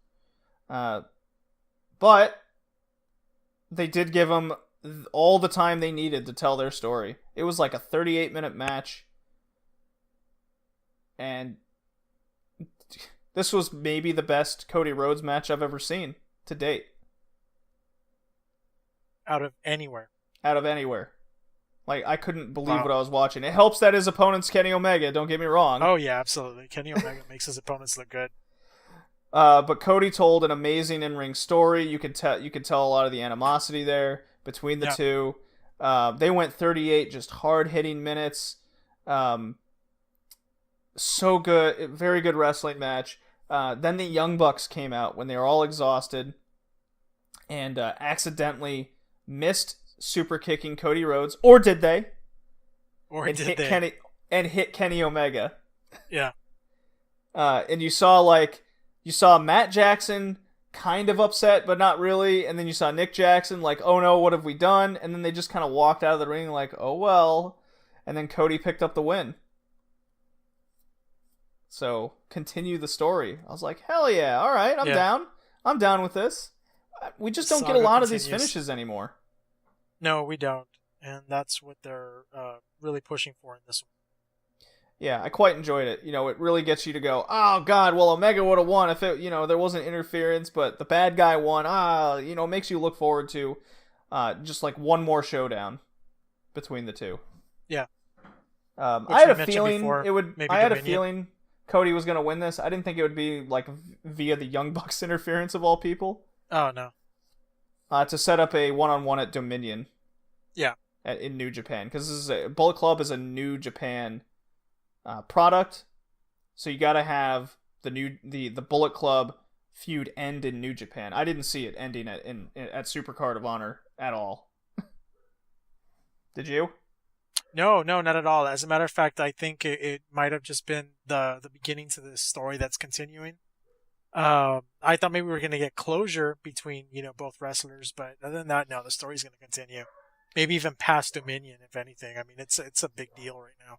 Yeah, it might. Yeah, you're right. It might go past Dominion. Just because the Cody Omega feud might like culminate at Dominion, that doesn't mean the Bullet Club feud itself won't end there. It could easily go to Wrestle Kingdom next year and just have this like crazy final climatic match. Yeah, and then you break off and have one Bullet Club in the end or something. What have you. I don't see them breaking up Bullet Club, but I really like this is what the feud in NWO and NWO Wolfpack should have been in WCW. Yes, I totally agree. And that's what I was about to ask you. What are your thoughts on that with Bullet Club? We're already seeing it happen, but potentially, splitting up into two separate factions, similar to what we saw with NWO Black and White and Wolfpack. Yeah, I mean, this is really what I wished the booking like would have been, just this slow build of various guys just kind of turning sides, but not really. Like, it's all subtle things. Two huge names just trying to take over the faction instead of just, I'm Kevin Nash, I'm gonna do what I want. Yeah, finger poke of doom.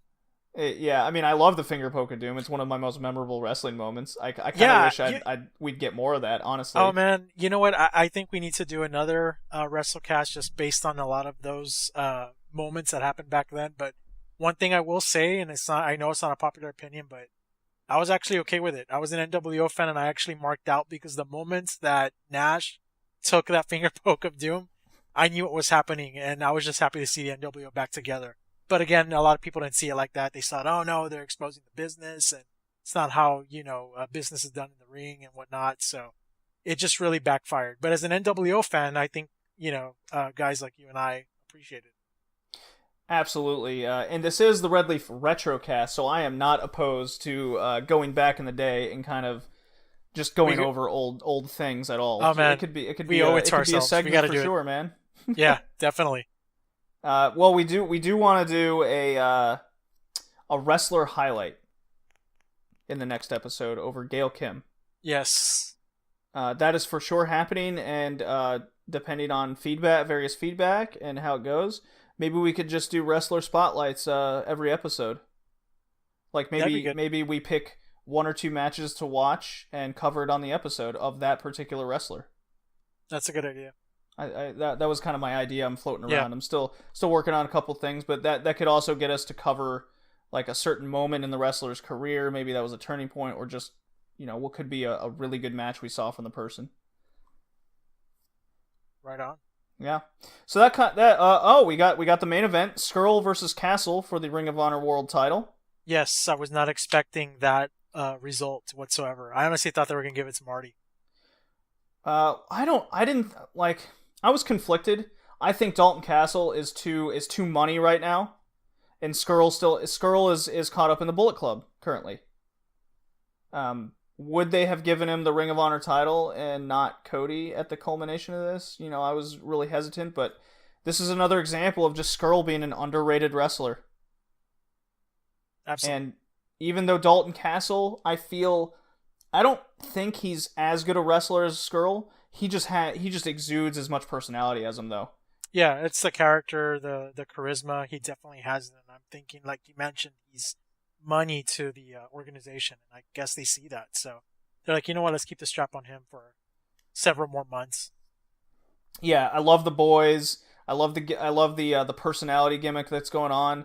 I loved all the spots specifically of Skrull doing his bird.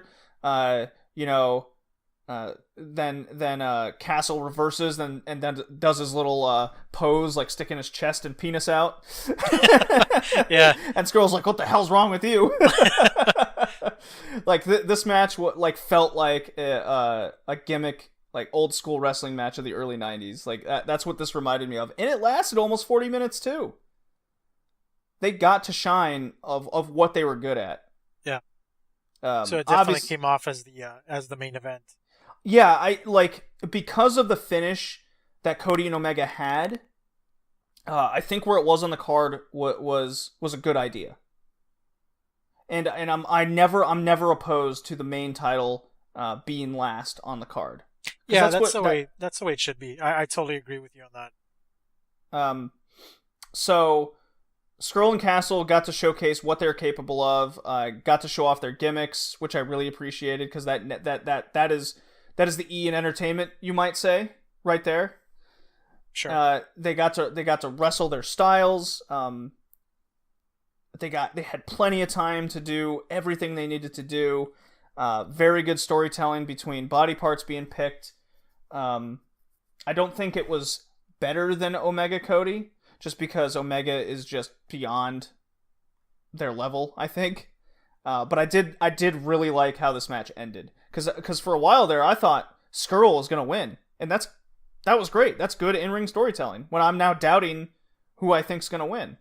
Skrull pulled out the evil powder that he likes doing. Castle kicks it back in his face. Skrull was blinded. The ref went over to check on his eyes and everything. Skrull thought it was him. He took his hand and broke his fingers. Oh yeah, that's the old school right there. The ref was freaking out. Yeah. Castle hits him with the finisher. The ref goes for the count. He goes 1 and then goes, my hand! I can't count anymore. I was like, oh! So then I'm like, oh my god, is Castle now gonna lose because of that? They fumble around for a little while because Skrull's still having trouble seeing, so they kept the in-ring kayfabe going there. Castle hits one more finisher and then retains. I was like, oh, that was good. I thought it was done quite well. That was a good way to end the night.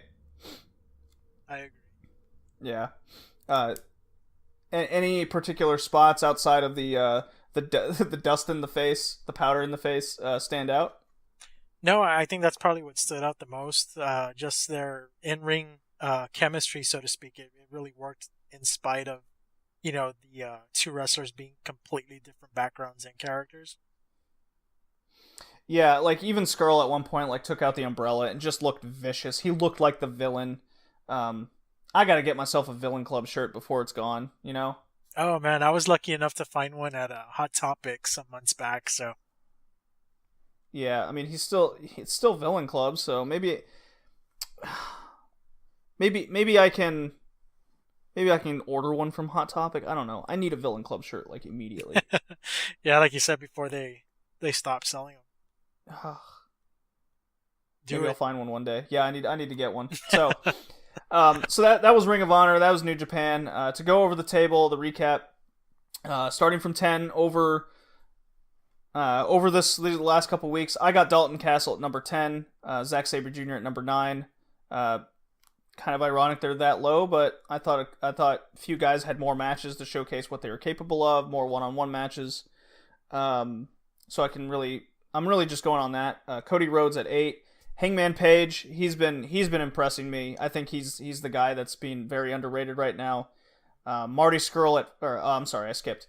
Kota Ibushi at 6. It's Ibushi. He had a 5-star match. He had that great match against Hangman Page. Number 5 was Scurll, the match against Ospreay, including the match against Castle. Holy crap, excellent. Just excellent on Scurll. I wish I could have put him higher, but fucking Okada is being Okada. He is a beast. we saw a different side of him. I can't ignore that. Yep. Young Bucks at 3, 5-star match, plus everything else they've done this past month. Omega at 2, same reason. And then Will Ospreay has just been tearing up the scene. In my opinion, he's been the best wrestler in the world the last few weeks.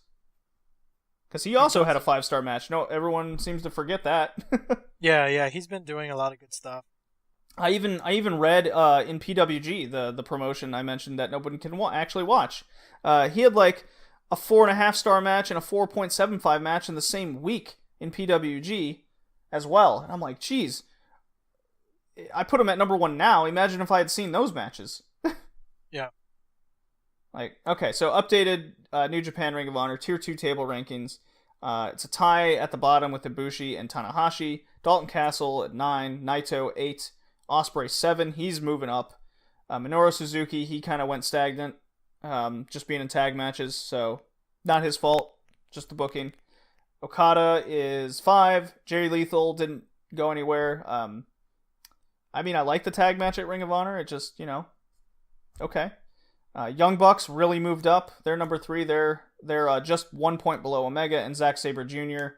is number 1. His New Japan Cup one really, really helped him have a little bit of headway there. Thoughts over the tables? Cody Rhodes in the updated. I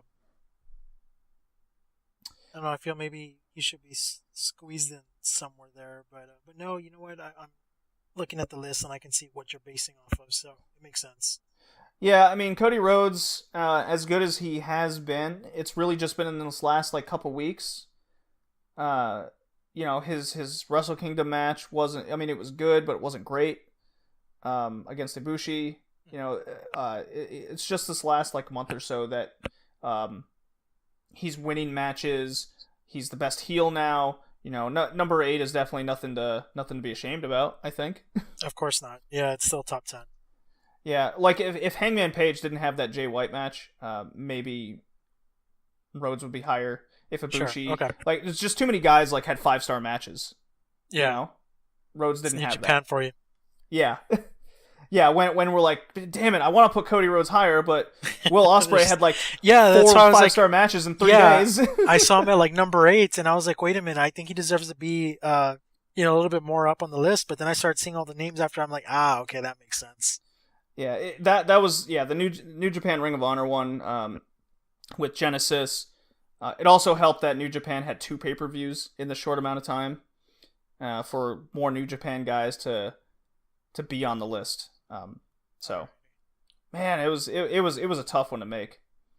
That's for sure. Yeah, I'm pretty sure this list took you the longest to put together. Yeah. The indie one was kind of easy because that's more or less just who's exposed more at the right time. Right. New Japan's kind of the same way because the singles matches are definitely the highlight of the guy, of single guy, while the tag matches, I want Sonata to be high on the list. I love that guy. That guy's smooth as butter, but he had he was only in tag matches, showcasing, his usual moves. Yeah. So, all right. Works. Whoo! WWE time, Tier 1. Here we go. Oh boy. You ready for this? Let's do it. We're starting with NXT, so that's starting with NXT, good. So we're not totally filled with negativity quite yet. WWE NXT. All right. So, amazing Spot Fest ladder match, North American title. Everybody looks strong. That's how they started. That's how they started the night. Yeah, that was a perfect start to the pay-per-view. I think, like you mentioned, everybody looked strong and amazing match. I loved a lot of the new guys kind of being able to showcase what they're going to do in WWE, such as EC3 exuding his personality in the ring, mocking Adam Cole. That was great. And then just Adam Cole's response to that was just pure gold. It was just hey, that's mine. It's like... Oh, yeah, his fucking face during that moment. Yeah. He's just totally claiming. He's like, yeah, that's my line. And got his revenge, so to speak, right after. And guys like Ricochet, which I think was pretty much the MVP, as I mentioned on the last cast we did with Travis and Logan. He just really shined. And I think for people that weren't familiar with him, really got to see what he's, definitely all about. And like you mentioned, I think he's even might have probably limited himself a little bit to obviously protect himself. And even at that, this guy is just phenomenal in the ring. Amazing performance. I did notice EC3 took the brunt of damage in this match. Like, every time he seemed to be on the screen, he was getting hit by a ladder by somebody. Yeah, I guess, I don't know, maybe it was like an initiation type of thing, or they just figured since he's the bigger guy that he can take it, but EC3 is definitely down for the bumps. He took a beating. I was like, I don't think he's winning. But a lot of people had EC3 winning. He was my pick, actually, but I think a lot of people's. I probably just got my my inner fandom, get a hold of that, and it made my decision. I was like, you know what, I'll go with EC3. But I think the winner was the obvious way to go, and Adam Cole is the one that's really hot right now, and definitely a bright future once he hits the main roster and whatnot. So I think the right man won. I think so as well. I am a bit worried going forward of the new guys, because I felt like, even though this was a spot fest match where everybody looked strong, the only negative thing I really take out of it is, luckily they're in NXT, but it is still WWE, we can't forget. Right. I'm wondering what they're going to do with Ricochet now. I do like what they did with Velveteen Dream. I thought he had arguably the best spots in the match, such as the purple Rainmaker from the top of the ladder. Oh yeah, he did that. That was definitely one of the spots of the night. Yeah, like Velveteen Dream definitely stood out to me the most in what he did. I did get my wish of Lars Sullivan, breaking someone through a ladder. And it wasn't just one person; it was two people. Killian Dane that did the same thing, but it didn't look as good. That was good. He just did kind of a senton with someone on top, but yeah, it was fine. Velveteen Dream was definitely. I kind of wanted him to win the match because the North American title. Rad, we were speaking about this off air a couple days ago, where it just seems like the title's made for a guy like that. Sure. And he definitely looked. I think Velveteen Dream looked the strongest in the match for what he was doing and his personality. But Adam Cole definitely was the right person to win. Right. And I even want to say, probably other than Adam Cole, another popular pick to many was Velveteen Dream. I think a lot of people thought that he would be the one in line to win the North American Championship. Yeah, exactly. So it was kind of sad not to see him win, but I hope he does win it down the line. Right, and I even think Travis mentioned on the last podcast that we did with him that this guy is nailing it with his character, and that might be all that he needs, to get by. He's the type of guy that doesn't need a championship to elevate him on TV. Like, he already just looks that good. Like, I can never agree with not giving. There's so many titles, so why not give it to the guys who are most over, especially in WWE right now? Like, that would elevate the title to mean something, because otherwise it's just a belt. Yeah, that's all it is. It's not like the old days where it was 3 belts and you could have guys like go their entire careers without winning one, but they were still booked in matches to at least try. Right. High profile championship main events. Yeah, we'll definitely get there with a couple guys when we get to Mania coming up. But onto the women's match. Shayna Baszler booked strong as she should be. Ember Moon, as we're recording, she did show up on Raw. So everything kind of happened as we expected. I think it's fine. We predicted that. Yeah. I think it's totally fine. I think it's the right move. Is Baszler the right champion? Sure, why not? We can't forget that it is NXT. It's not WWE main TV. Right. Baszler, I think, is being the blueprint on how to handle Rousey as they go forward with these MMA type characters. Yeah, that's probably where they're headed, and I honestly think they wanted to have maybe like a strong heel win the championship at first, because I honestly do believe they have Kairi Sane next in line, and she needs to wrestle against somebody as much of a heel as Shayna Baszler. Oh, absolutely. And Dakota Kai is looking strong as well. She's probably right in line, right there with them. Just a perennial babyface. Oh yeah, I honestly thought she was going to be one of the last ones in that women's battle royal at Mania, but I guess we'll get to that later. No, we're not going to cover the battle royals because they were a thing. Kickoff pre-show. Yeah, they were just a thing.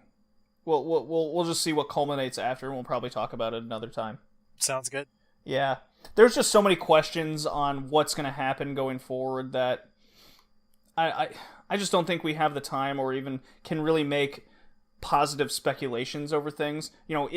Are they actually going to do anything, just a sidetrack here, are they actually going to do anything with the NXT women that showed up and highlighted in that Women Rumble? Or was it just typical WWE just giving a small moment to the crowd? You know what? I think you nailed it right there. That's all it was, probably just the small moments for, Wrestlemania, and it's completely forgotten after that.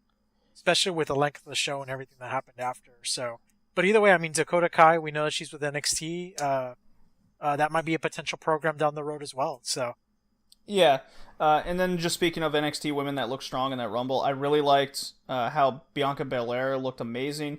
Sure, she stood on the turnbuckle for what seemed like a year, but as soon as she hit that 450 splash, I kind of just forgot about that. Yeah. But yeah, we're getting sidetracked here. So Baszler booked strong. NXT. Totally fine. She's the champion. We are getting a little diluted now that Asuka and Ember Moon are the previous two champions. Kind of makes Baszler look a little ridiculous at this point, but it's NXT. I'll suspend my disbelief for the time being. Sure. I did like the match where Ember worked on Baszler's arm, and then she had to hook in her little sleeper hold move with one arm as she was like holding her hair to increase the pressure. I did like that. So the tag match, the triple threat tag match. Whoo boy. Pretty good, I would say. Lots of storytelling going on here. Yep. Why don't you tell me about this match? I thought it was an amazing match. As you mentioned, there was a lot of storytelling going on. There was definitely a lot of spots, but I think the highlight was the result and what happened at the end. And that was Roderick Strong joining the Undisputed Era. So I totally marked out for that. I thought that was really great. Oh, I lost my goddamn mind. Yeah, it's like, maybe even if it's just for that moment or just temporary, at least we got to see Ring of Honor guys siding with each other, so that's really cool. I quoted this, the strong heel turn. Yeah. I really nicely like. Done. Oh yeah, when all the Ring of Honor guys were signing NXT, we're all hoping for this dishonored quote unquote faction. I love that name. Undisputed Era, fine, okay. I'm totally behind the name now. I hated it at first, thought that was kind of dumb.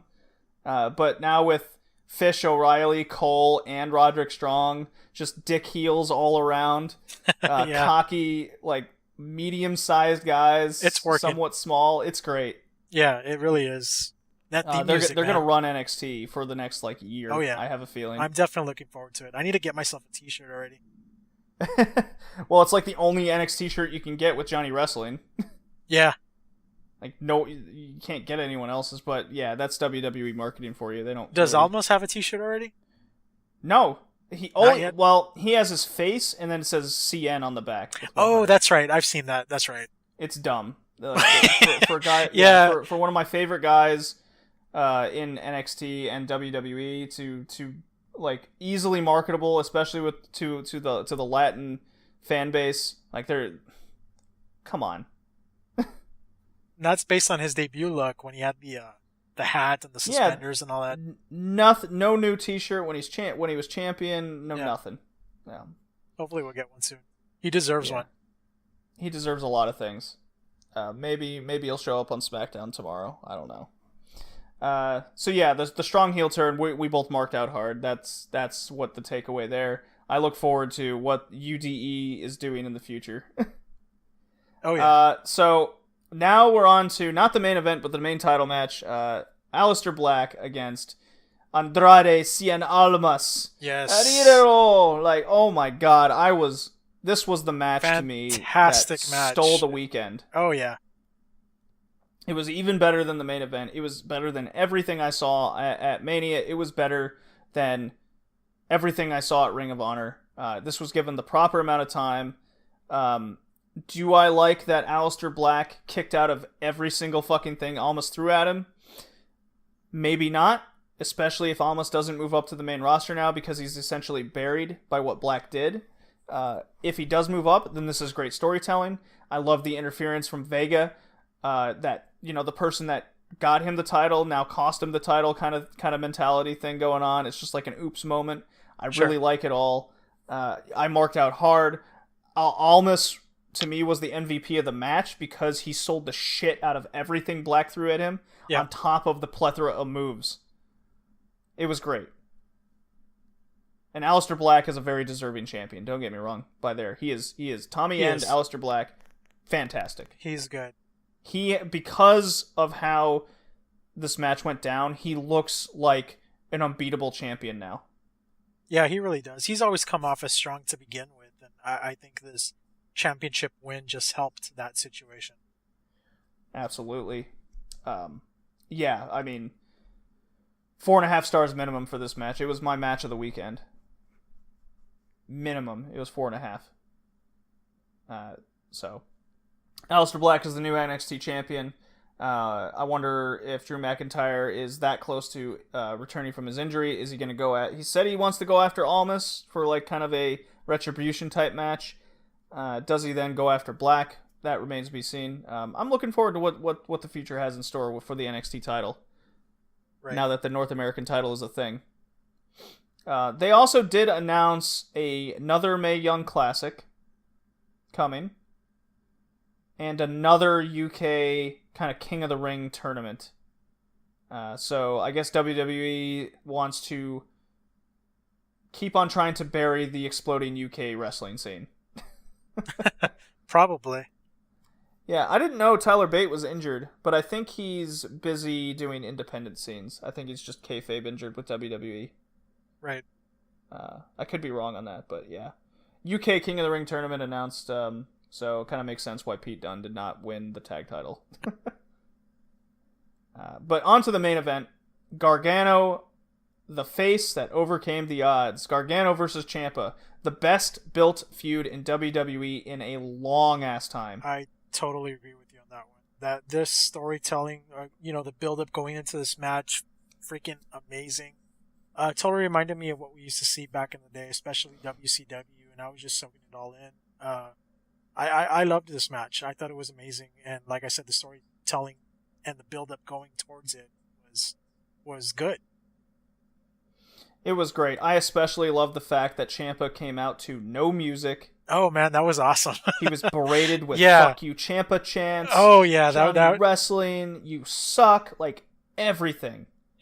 That's a heel done right. Those boos, all that was the way wrestling should be. And I think the main roster, we don't see that a lot anymore. And Ciampa actually getting the boos that he deserved, being the heel. It just worked well. It looked great on TV. It was amazing. Yeah, I couldn't quite believe what I was witnessing there. I loved this was another match that was given all the time it needed. I believe this was a 45-minute match or something. Yeah, it was pretty long. It was the longest one of the weekend. Even beating out Cody and Kenny. I if I'm mistaken, I'm sorry, but it definitely felt the match only felt like it was 10 minutes. It was that engaging. Yeah. Same thing with Almas and Black. Like that match was like half an hour. That only felt like 10 minutes. Perfect way to describe them both. But Gargano, it definitely told the match definitely told the story of Ciampa constantly putting Gargano down. Gargano like making a slow comeback to just be put down one more time. All culminating at the end with the symbolic knee brace and the constant use of crutches, being symbolic to the injury that was suffered from Ciampa, to hitting Johnny over the costing him the NXT title. Ciampa taking the knee brace off, wanting to knee Johnny out of commission, to then Johnny, not being fooled by Ciampa. They even had an old homage to their Cruiserweight match in the Cruiserweight Classic like a year and a half ago, where they sat down next to each other. Ciampa was going to double team. Johnny was ready though, and took the knee brace and put like a crossface on him. Ciampa immediately tapped out. I mean, there was just moments of everything. Like Johnny couldn't hurt his friend with the crutch. Ciampa's looking at him, with the villain. You're just like, wow, this is like classic good guy, bad guy, waiting for the bad guy to say, haha, I wasn't being truthful the whole time. Like, it was all there. Yeah, it was good. No, I don't think it was the best wrestling match of the weekend. I still think that's Black and Almas. I even think Cody, Omega, and even Skrull and Castle were the better wrestling match. But for a pure storytelling standpoint, this was the match that stole my heart. It was amazing. I wonder what's going to happen now, though. Now that this is over. What do you do with Champa? What do you do with Gargano? Does Gargano move to SmackDown? Does he go to 205 Live? Because he's a small guy and Vince doesn't like small men. Oh, yeah, I know. I again, this is just one of those where I just want them to stay in NXT because that's where they get to shine. You know, it's all about the wrestling there. If he were to debut on the main roster, he's going to get lost in the shuffle. Absolutely. Maybe, just for speculation and being hopeful and positive, 205 Live is looking like the better weekly television show that outside of NXT and WWE. Maybe 205 Live wouldn't be the worst thing in the world. And you can continue that feud there and build other feuds, because those guys can go as well. We can't forget that. And now with Triple H is there, maybe they can get that NXT feel on 205 Live too. Actually, that might be a good idea. I just feel that it should just remain as a separate show, though. They can't integrate it within the actual program of Raw or SmackDown, because that's where just people tune out. That's kind of what I'm getting the feeling over the last couple months of where 205 Live is heading. It's getting to seem like its own show. Yeah. Yeah. And then Maverick, the GM, as they say. Yeah. Rockstar Spud. Yeah. He says he wants to not just be limited to 205 guys on that roster. He wants to pull guys from SmackDown, UK, whatever. Constantly bring in new blood, so you're not seeing the same matches over and over again. So we'll see. So that was NXT. We have our speculation. It was, at the very least, A-, A+. That's up for you to decide how it went. But they went 5 for 5 tonight. Yeah, it was great. Not tonight, but you get what I was saying. Saturday. Yeah, Saturday. Might be one of the best takeovers I've ever seen.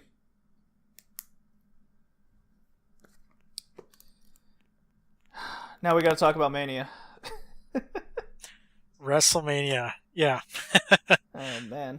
So, I think we're prepared. If you've listened to the Future Wrestling podcast, Slam Pigs, they were kind enough to have me on. I was definitely the most negative person speaking out on the event. I didn't totally hate Mania. I've accepted the fact over the years that Mania isn't truly about the wrestling anymore. It's all about the casuals enjoying a wrestling entertainment event. It's entertainment with wrestling kind of there. But that being said, I still don't think it's acceptable for a wrestling program that should be about wrestling, as we've seen in NXT, as we've seen on the indie scenes, that you can be entertaining and be a wrestling show. And of course, Mania this year just felt like, with a stacked card, it should have blown me away. But it didn't do that. And that was my fear going into it. So instead of just harping on what I think was wrong the whole time, if you want to listen to me be negative, just go listen to the Future Wrestling podcast. On this one tonight, we're going to look at more or less the positive outlooks on the night. Excellent. Because I don't want to be visceral. I'm tired. I'm just tired of WWE doing the same thing to me over and over again. Not a bad idea. Yeah, we're good. We're good. Yeah.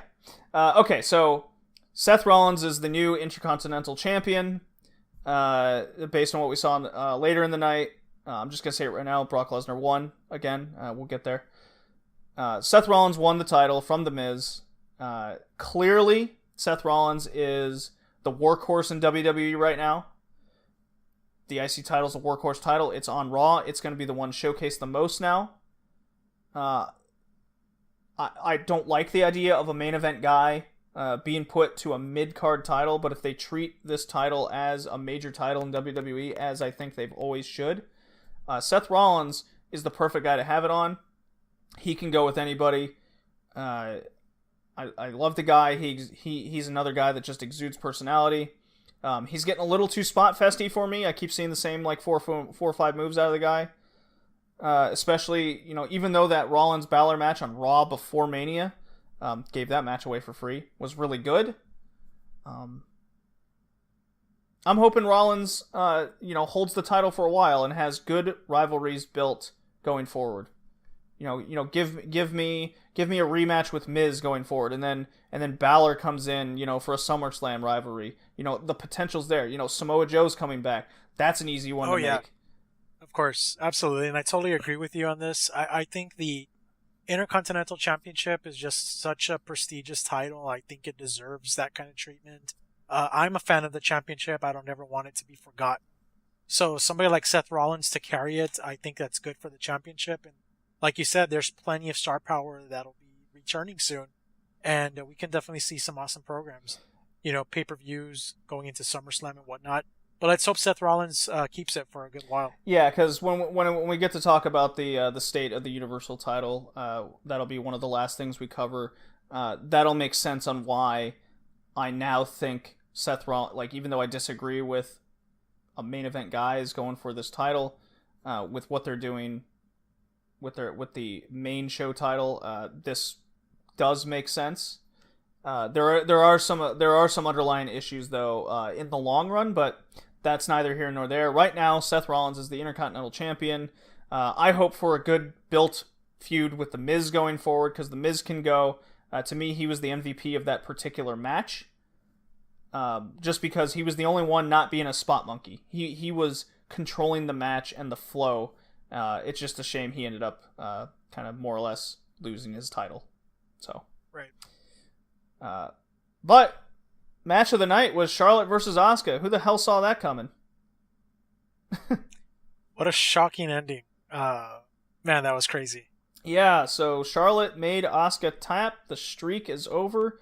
About 34 matches only on the main card for a streak that they built up. So, okay. I was totally shocked, but I can see why they did it, and the fact that it was at Wrestlemania against somebody like Charlotte, I think it was just perfectly executed. I know a lot of people might have wanted to see the streak continue, but it really created a moment, and I was definitely shocked by it, and I'm okay with it. And the match itself was just phenomenal. These two women put on an amazing match. This is what wrestling is all about, and they did a great job.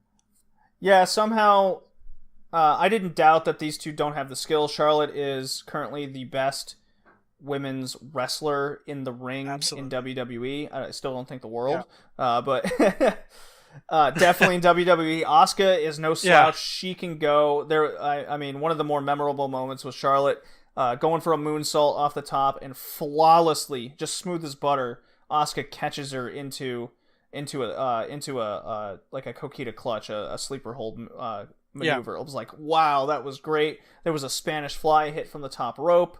I'm not sure if it was on purpose or not, but Charlotte kind of slipped on the rope a little bit before the move, so you're kind of worried on what's going to happen. Asuka did a suplex out onto the floor. Like I think the only thing this was missing to be a 5-star, I don't know if there's ever been a 5-star women's match ever. I think the only thing missing was a little bit more time. They were only given 13 minutes. You could argue that was a good amount of time for what we saw. But hear me out. I think this would have been even better if they were given maybe 5 more minutes to do some move reversals, try to get the better of each other, kind of one up each other, like what we saw out of Steamboat and Flair all the time. Lots of technical reversals, because these two are definitely capable of it. Because the ending, sure. It was just Charlotte hits a move, then she goes quick as I have ever seen someone go into a figure 4. It was just spin in, up, and Asuka tapped. Oh yeah.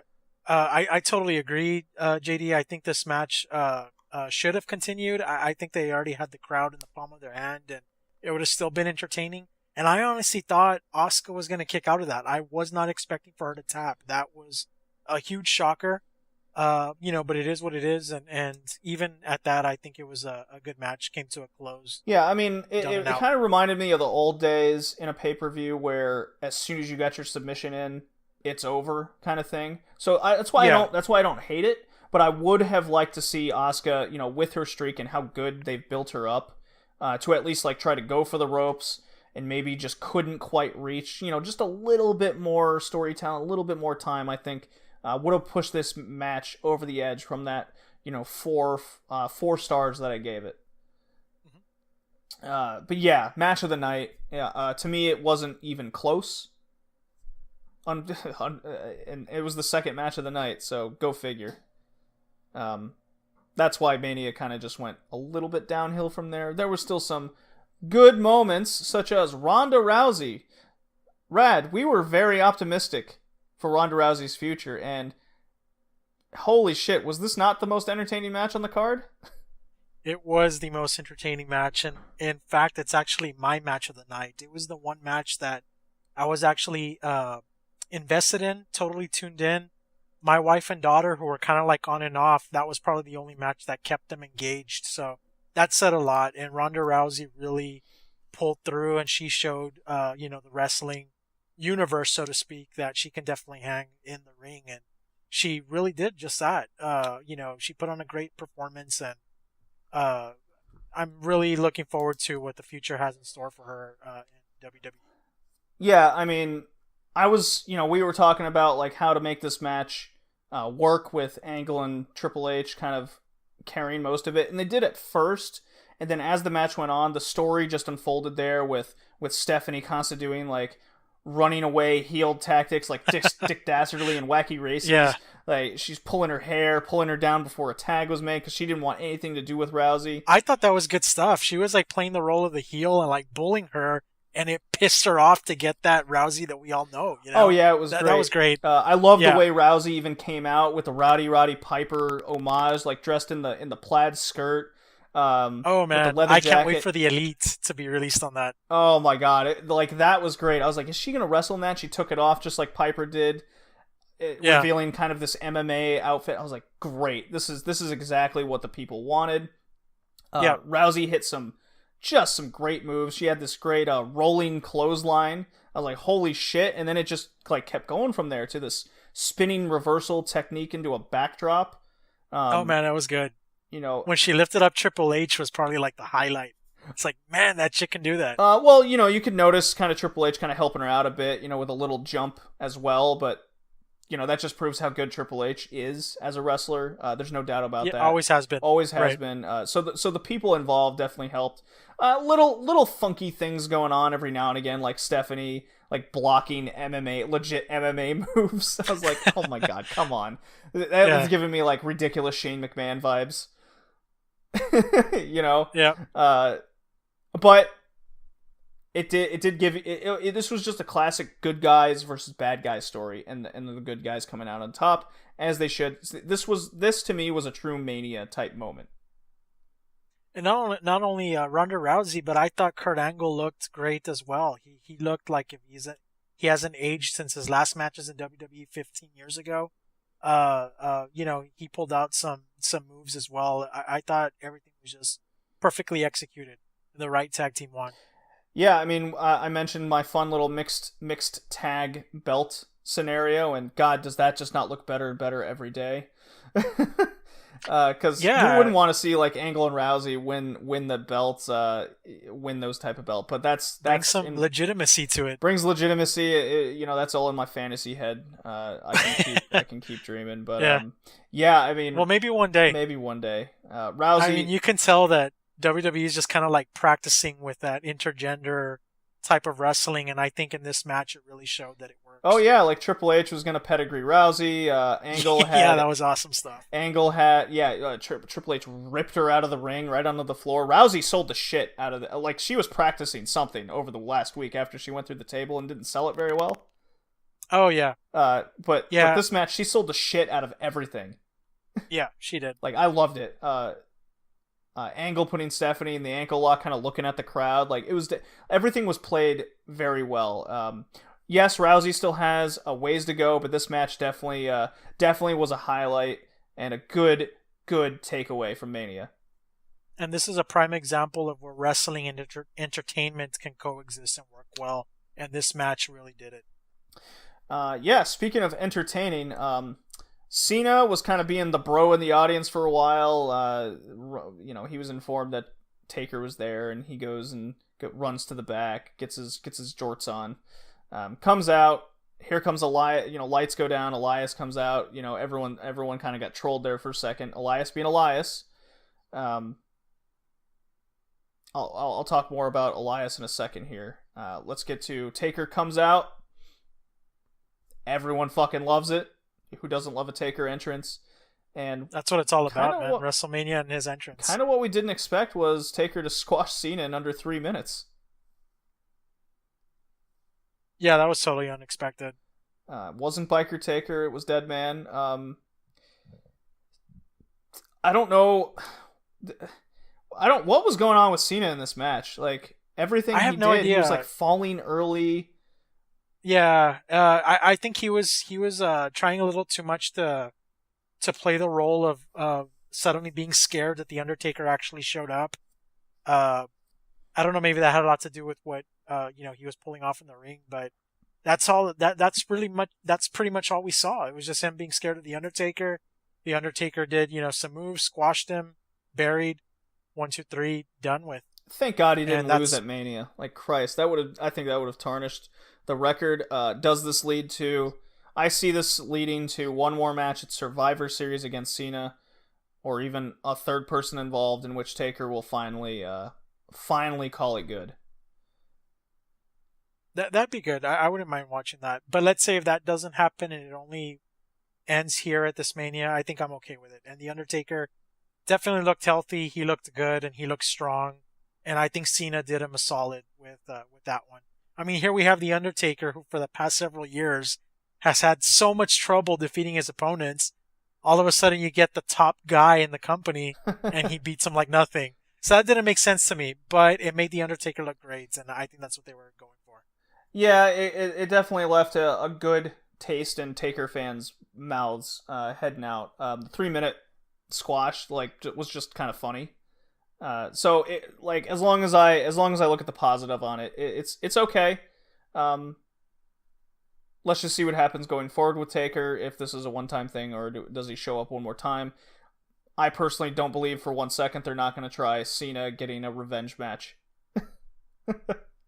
Or unless it's leading to some other storyline involving the guy. Yeah, maybe Cena's midlife crisis continues from here. Midlife crisis. Maybe we finally get that Bash at the Beach heel turn we all want. Who knows?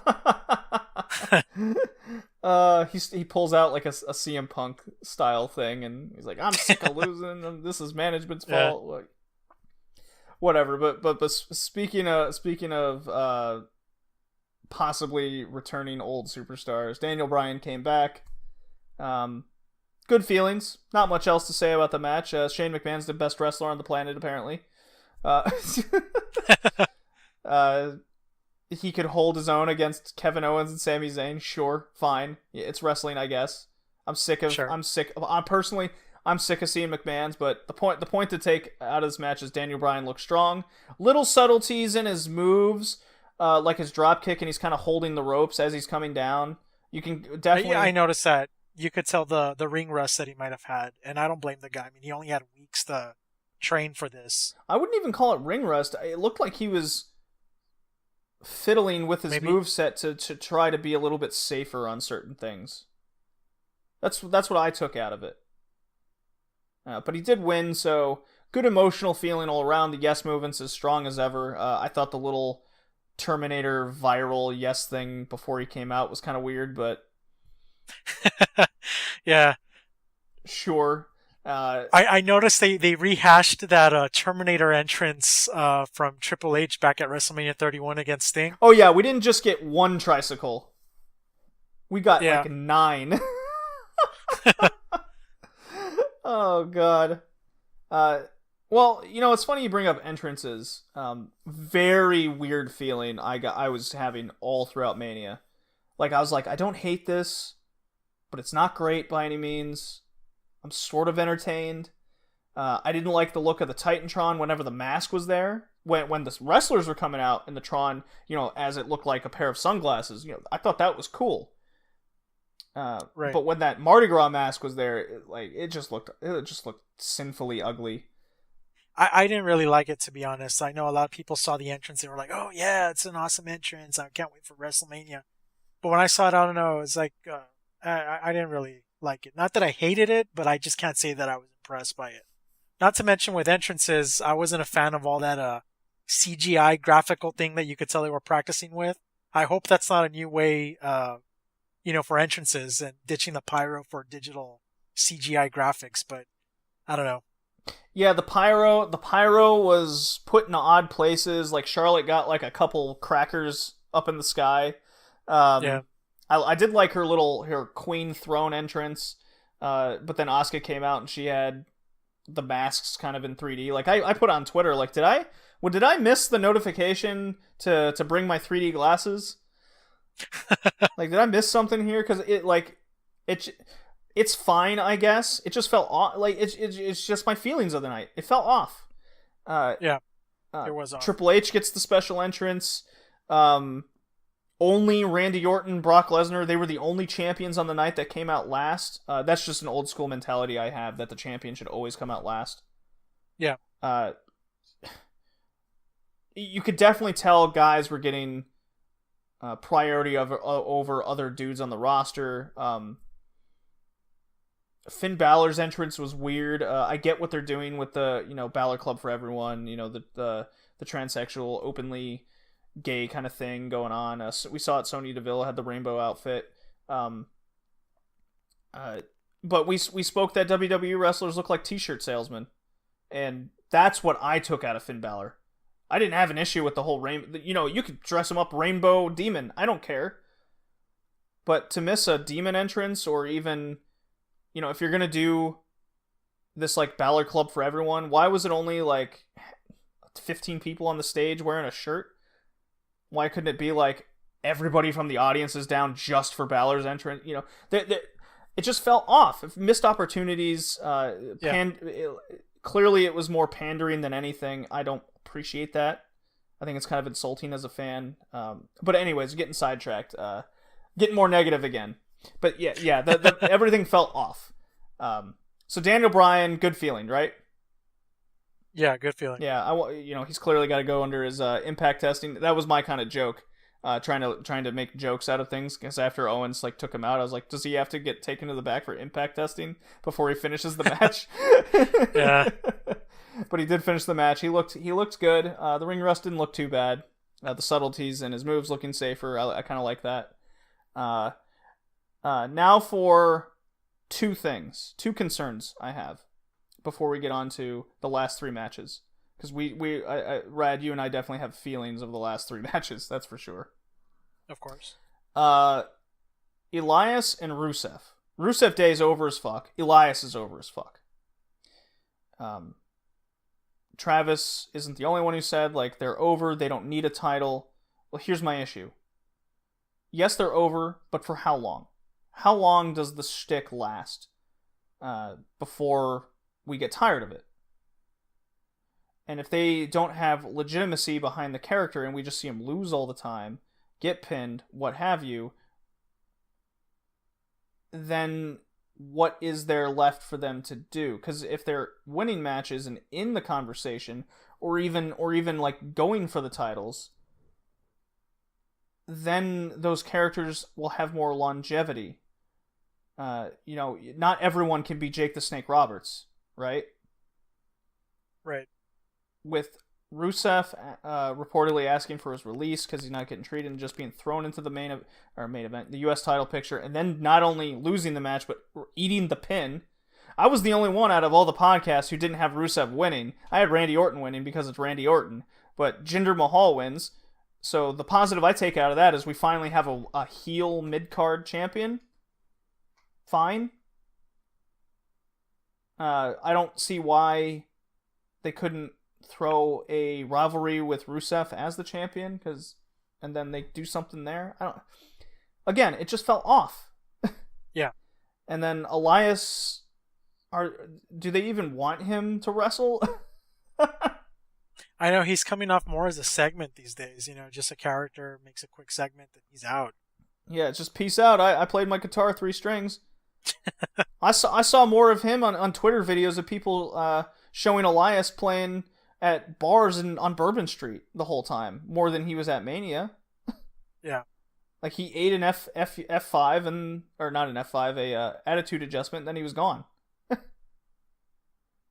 Don't get me wrong, he had a good troll moment, but that's all I'm getting from Elias now. I personally am getting a little tired of it until he starts winning matches. That's why. Right.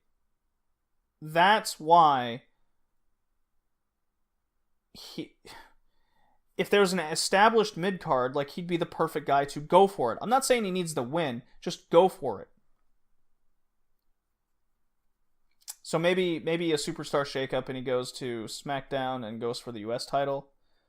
Since there's more an established main card, it's all speculation. I'm getting worried for Rusev and Elias going forward. So here we go. Shinsuke Nakamura against AJ Styles. Shinsuke turns heel after what I believe to be a time constraint, move restricted match. I agree. It's not what I expected. Now, not to take away that it wasn't a good match. I feel it was a good match, but it wasn't great, and I think we saw better with their match at Wrestle Kingdom, by far. Again, it's not to take away from it, but I'm guessing, what this match is going to be remembered for is what happened at the end, and that's the heel turn from Shinsuke Nakamura. Yeah, I mean, if they were going to do this the whole time, probably should have ended the night on it. I thought that would have been an awesome closing to Mania. Yeah, much better than what we got. Of course. But then there's the thought, like, it's a 7-hour work. event. Like, how much energy do you have? You could argue that would have then been an adrenaline boost at the end. There's arguments to be made. Yeah, the match wasn't great. It wasn't bad. I had a stopwatch going throughout every match of the night, and it was almost like to the T. I'm like, all right, so this match is going to be 15 minutes. Yep, pretty much. This match is going to be 20 minutes. It's the opener. Well, it lasted 18, so it was damn close. I was like, wow, we're approaching like this time, and we still have 2 matches left. Shinsuke and AJ Styles, I'll be shocked if they go over 20. They went 20 minutes and like 38 seconds, like almost to the dot. Almost exact, right? Yeah, like. So I'm like, wow, they were really time constrained. It was almost like I felt like the ref was like, okay, we're at 10 minutes, boys. Let's do a couple more moves and wrap this shit up. Oh, man. We're not seeing strong style at all from Shinsuke. It still feels like he's being held back. This was a definitely a concern of mine going forward into the match. AJ Styles didn't look as mobile. I have a theory that his ankle was still kind of bothering him. So maybe that was a play. Like, there's so many things going through my head on why this match went down the way it did. There might be several factors affecting how it went down. Like I said, it just wasn't what people expected, and that's a shame because I know there's a lot of casuals that only watch the WWE product, and this was the match to watch. Never been exposed to anything outside New Japan, Wrestle Kingdom, what have you, and this is the AJ Styles and Nakamura that they, saw. And that's a shame because I feel that their previous match was, 5-star. And, I guess a lot of people thought that that's what they were going to see in the E, and it didn't go down that way. Again, not to take away from both their performances. I like both guys. AJ Styles is my favorite wrestler right now. But it just didn't come off as great. Yeah. With some of the segments going around and kind of, it felt like some of these things were killing time. I hate to say it, but not everybody needs or even deserves a payday at Mania. It should be something you earn and work for. I'm not saying that the wrestlers don't do that, but there does come a point where, I'm the paying customer. I'm entitled to my opinion like anyone else. what we're gonna go into next, that tag match, it might as well have not even existed. That would have been 15 minutes saved right there. Yeah. Add 5 minutes to the Charlotte Asuka match. Add 10 minutes to Shinsuke AJ, so they can do what they do, what they're good at. That is the difference between separating Mania as a 5-star event to something I want to spend my money and go to. I want to buy that plane ticket and go to. I'm happy with just drinking a couple beers and getting drunk and watching it on TV. Like it's moves like that. So personally, Nakamura was getting stale. They booked him into obscurity, especially losing to Jinder Mahal of all people.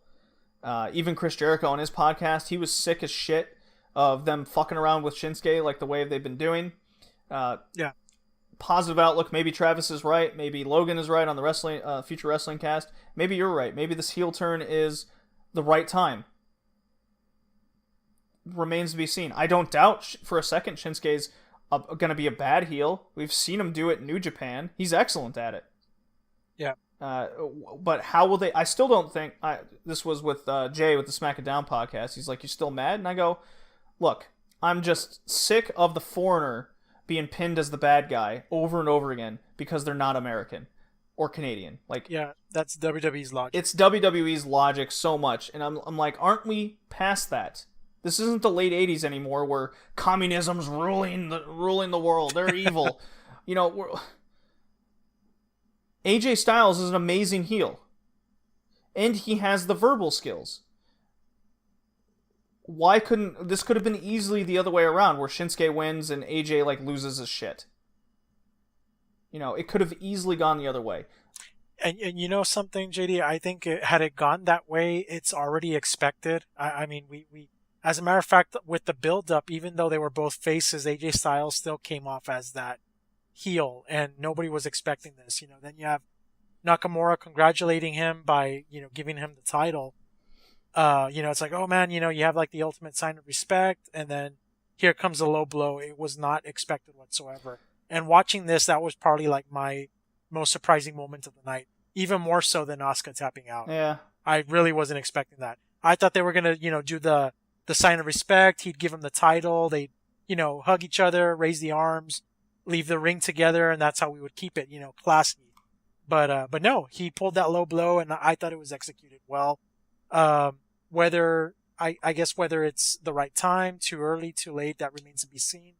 But I do like heel Nakamura, and it looks like he's built for that more than face Nakamura. Yeah, I mean, you could definitely see some things happening on Shinsuke's face. And again, only looking at the positive side of this, because I definitely do understand your points, but I think WWE is always too obsessed with giving us what we're not expecting, which is why they troll us with a lot of decisions we're not accepting to. Right. Just like with the Asuka tapping out and the Shinsuke move, I'm so worried that it's just a Mania moment, and then what's going to happen after that, I've seen it happen time and time again. Right. Especially in the last few years. Oh yeah, of course. I'm down for whatever happens, but let it be the beginning of a program for it to, there's some sort of reasoning behind it. And right now it seems to me that everything that happens at Mania stays at Mania, so to speak, and we don't see anything after that. Well, it's funny you mention that, because the tag match with Strowman was next. One of the hottest talked about things. Who's his mystery partner? Who's he going to get at Mania? Are the Bar going to retain? Sheamus, is suffering a spinal stenosis. Is he on his way out of retirement soon? How much time does he have left? Lot of anticipation for the match. Braun Strowman comes out, I got a partner, but it's no one in the back. And he pulls out a referee's child who's friends with Triple H in the crowd named Nicholas. Is that a fact though? Because they try to play it as if it was a random kid, but I knew it had to be part of the show. Oh yeah, there's pictures of Nicholas with a bunch of Triple H and Stephanie's kids visiting the president. Even the ref was there, his son. So that. He's got the inside track on management, you might say. This 10-year-old's starting early in life with the lobbying. But yeah, they made it look like he picked out a random kid. No, he was a plant. And what we found out on Raw tonight, when it first started, Braun Strowman relinquished the title immediately. He just gave it back. Like, what was the point then? You know what? I would have rather seen, I guess maybe the women's battle royal on the main card and have this moved over to the pre-show because there was no point to it. This was just all show. That's all it was. It was for the live crowd there, but they're not thinking about the ones watching live on TV at home and what we're expecting to see the next night. You know, it was a spectacle. That's what it was. All I could think of, like, I was laughing. I laughed at the Shinsuke heel turn because I went, of course, the foreigner's turning heel. That's not new. I laughed when Rusev got pinned because the foreigner is not going to get over, especially when he got over himself. He did what he was supposed to do. Asuka, the foreigner, taps out immediately to a Charlotte figure. Like, okay, fine, move protection. You see a pattern here? It just kept compounding on each other. Yeah. Both Royal Rumble winners lost. That's another thing. Sheamus and Cesaro, two foreigners, lost the tag titles to a 10-year-old, got squashed by Strowman. Oh, God. Balor didn't win. He's Irish. It's almost too coincidental. Like, are you kidding me? I'm just running through it in my head now. I'm like, did anyone not American? Well, I guess Jinder Mahal won, but he's Canadian, so okay. Owens and Zayn are Canadian. They lost. Like, and I hadn't thought about that. Was this the Barry of non-Americans? Okay, so the 10-year-old wins the tag titles with Strowman. All I could think of was WCW shenanigans all over again. That's what ran through my mind at the end of this match. You know, you mentioned it earlier, Rad. This was the same thing we were making fun of WCW near its end, and it's come full circle. Yes. Oh yeah. I just don't get that. You know, being a WCW guy, I always hated how they just trashed WCW's product. You know, saying how stupid they were. You know, prime examples when they put the strap on David Arquette in 2000, you know, how dumb that was, but yet they see that it's okay to get what they're trying to put as a random kid from the crowd and book this kid as the world tag team champion. It's just, I don't get it. Yeah, I mean, the way I saw it going forward, I was like, oh no, they're turning Strowman into the Big Show. They've officially, like, got that train rolling there. Yeah. I thought because this was a win, now it's going to become a program with Strowman picking a random kid out of the audience, kind of like Bret Hart giving the glasses to a random kid in the audience before match. Strowman goes and picks a kid, and then he wins the tag titles he defends it every week on Raw. It's just a matter of time before he starts shucking and jiving with the kids in the ring or something. You know, it's like Brodus Clay. Yeah, Tyrus and Impact. Yeah. The Funkadactyls and what have you. God damn it. And then to not even do any of that, like, I was at least hopeful for some sort of entertainment program, but we didn't even get that. It just comes to an abrupt end, and that's it. And I need to catch up on the highlights. I don't know where. I mean, are we going to get like a tournament or? They announced the tag team tournament for the Royal Rumble. Woken, Hardy, and Wyatt are in it. You know, it's not like there's a lot of tag teams to choose from, so we pretty much know who's going to be in it. AOP showed up on Raw, and then they trashed their manager, so forget that. That's why they brought him over. Yeah. Oh. And that wasn't a good move. Oh, man, but I guess we're probably going to have to save that for an upcoming Wrestlecast. We'll see the culmination at the Greatest Royal Rumble. We'll definitely be covering that on the next Wrestlecast, but holy shit. Moving on to the main event, 3 years in the making, or 2 years, or whatever, the fourth main event in the row for Roman Reigns. UFC, Lesnar's coming back. Maybe not now. I put it out there on a previous cast that I was a guest on. I think it was Wrestlecast. I've been on so many lately.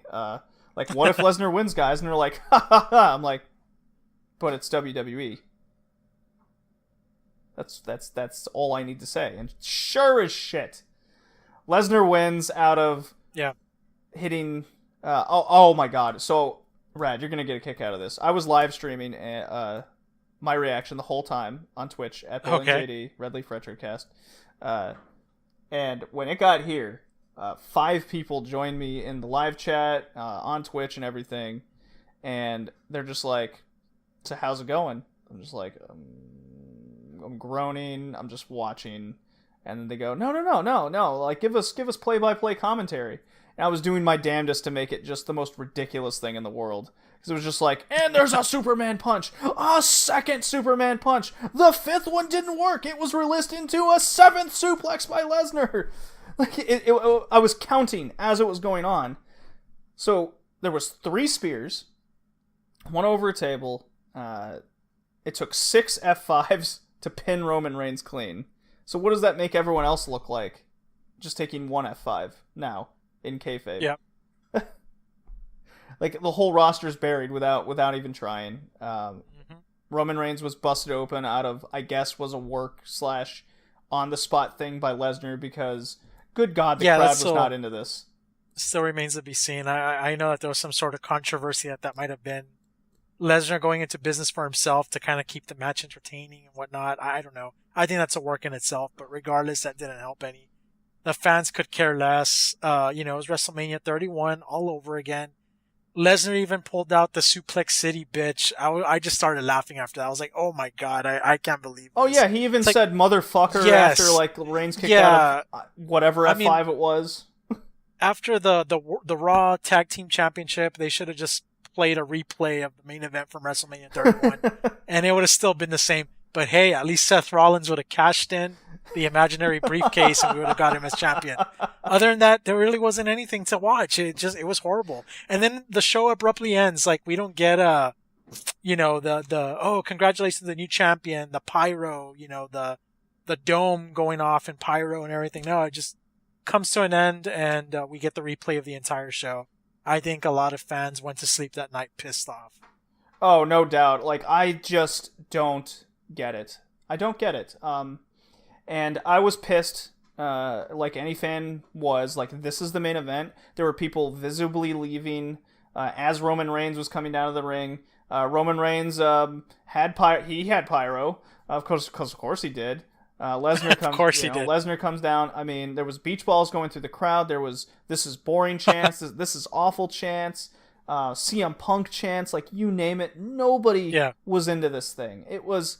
I think it's embarrassing to the first W, the second W, and the E in WWE. It was embarrassing to all of it. So, but I slept on it. I've calmed down my negativity because I was a negative machine on the Future Wrestling Cast post Mania. This was horrible. Oh man, I wish I could have made that one. So I slept on it. I'm here now with you, Rad, and here's what I'm taking away. Okay? Here's my positive takeaway from the match. Okay? Because it was announced on Raw that Roman Reigns gets a rematch, even though he got the shit kicked out of him by Lesnar at the Greatest Royal Rumble. So, Lesnar's re-signed with WWE for who cares, right? Honestly. I don't care anymore. Lesnar can keep the belt, because I don't like the belt. I haven't liked it since the beginning, since Finn Balor had to give it up. Then Kevin Owens was given it, Triple H gave the belt to Kevin Owens just to get squashed by Goldberg, who then it's molded into this part-timer belt. So I don't care about the belt anymore. WWE clearly doesn't want me to care about the belt. Lesnar's never there. I don't care about Lesnar. Every match he has looks the same. I'm done. I'm just done. I don't care. Yeah, get the belt off TV. I don't care. Yes. In fact, Roman Reigns can face Lesnar for the entirety of that belt's existence from now on, because I am all in on Seth Rollins as the IC champ. That is the true belt of Raw. I no longer care what happens with the Universal title. My positive outlook, it is non-existent to me anymore. I don't care if Samoa Joe is facing off until this Reigns champion for the Universal title and Lesnar is done. I don't care. If any of those two guys are in the picture of that belt, I no longer care. Because even a shock ending of Lesnar winning, and they may claim it's a Mania moment, to me it just proves that I shouldn't care. I shouldn't care. It's not worth getting angry about anymore. So there you go. Rad, there's my rant. What do you think of that? I agree with it. There's really nothing to be seen anymore with that Universal Championship. I think it's already been tarnished with the repetitiveness, part-timers. They might as well just call it the Part-Time Legends Championship because that's all it's fulfilling. I really have nothing else to say but agree with you on that one. Yeah, there was a part of me, like, as much as I hate Roman Reigns, and I don't hate him because it's the cool thing to do. We went over that at the end of the last episode. Yeah. If Roman Reigns won this match and Lesnar went to UFC, then we could have at least started to move on from all this. Like, pull the Band-Aid off. Let's get that wound healing, and then you put a Samoa Joe, a Finn Balor, or someone to face Reigns and eventually win against Reigns. I'm not even optimistic about that, but that remains to be seen. My most positive thing is, as long as Reigns and Lesnar are anywhere near that title belt picture, I will have nothing to do with it anymore. So, Undertaker, good good comeback, got his win. Daniel Bryan coming back at least gives us good feelings going forward. Shinsuke heel turn gives us a good possible show going forward. Raw after Mania, we saw a plethora of new talent on the rosters. Hopefully no one gets buried. I'm not holding my breath. Seth Rollins is the champ to look forward to going forward on Monday Night Raw. Monday Night Rollins is in full swing. Asuka can restart. Hopefully they don't bury her because she's the foreigner. I like her just being an ass kicker. Charlotte now has credit to her belt reign. I'm just not sure what they're going to do with her on SmackDown now without challengers, because that's what I'm getting the feeling. So there's a lot of things going forward with the main roster. So we'll see how the Greatest Royal Rumble turns out. I sure as shit hope it's not just going to be Mania rematches, because that's what it looks like it's turning out to be, which is unfortunate. Woof. Yeah. So, WWE Wrestler Table Recap. 10, Velveteen Dream. He was my MVP of the ladder match. 9 is Asuka, because she put on the best match at Mania with Charlotte. 8 is Rollins, because Monday Night Rollins is in full swing. Roderick Strong hasn't looked just strong at NXT TakeOver. It was on 205 Live. It was his run with Pete Dunne in the tag title tournament, the Dusty Road Classic. Strong had strong showings all around. Just didn't have a defining match, which is why he wasn't higher on the list. Charlotte was the MVP of the match of the night at Mania, so she's at number 6. Champa, well, the best heel in WWE currently, goes without saying. Adam Cole had almost a career-defining night, despite not being taken out of the tag match. But he's the new North American champion. Definitely a good takeaway for him. Black looked incredibly strong. He's the new NXT champion. He's number 3. Gargano was the top babyface. Number 2, and Almas was my MVP of Mania weekend in WWE. I hope he has a bright future, even though the title's off him. He sold the shit out of everything. He was the best wrestler next to Gargano. It was really hard for me to choose between the two of them.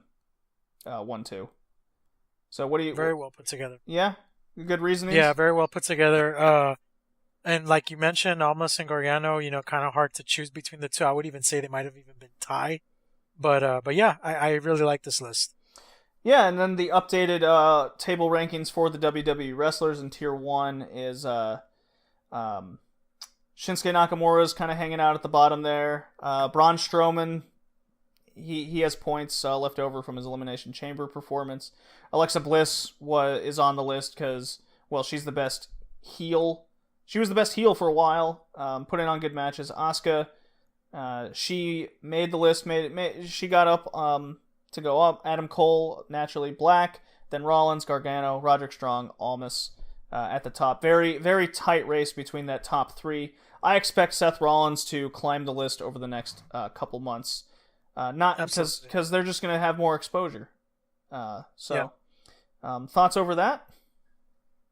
Yeah, I totally agree. More exposure, more wins, which means obviously these rankings will be updated.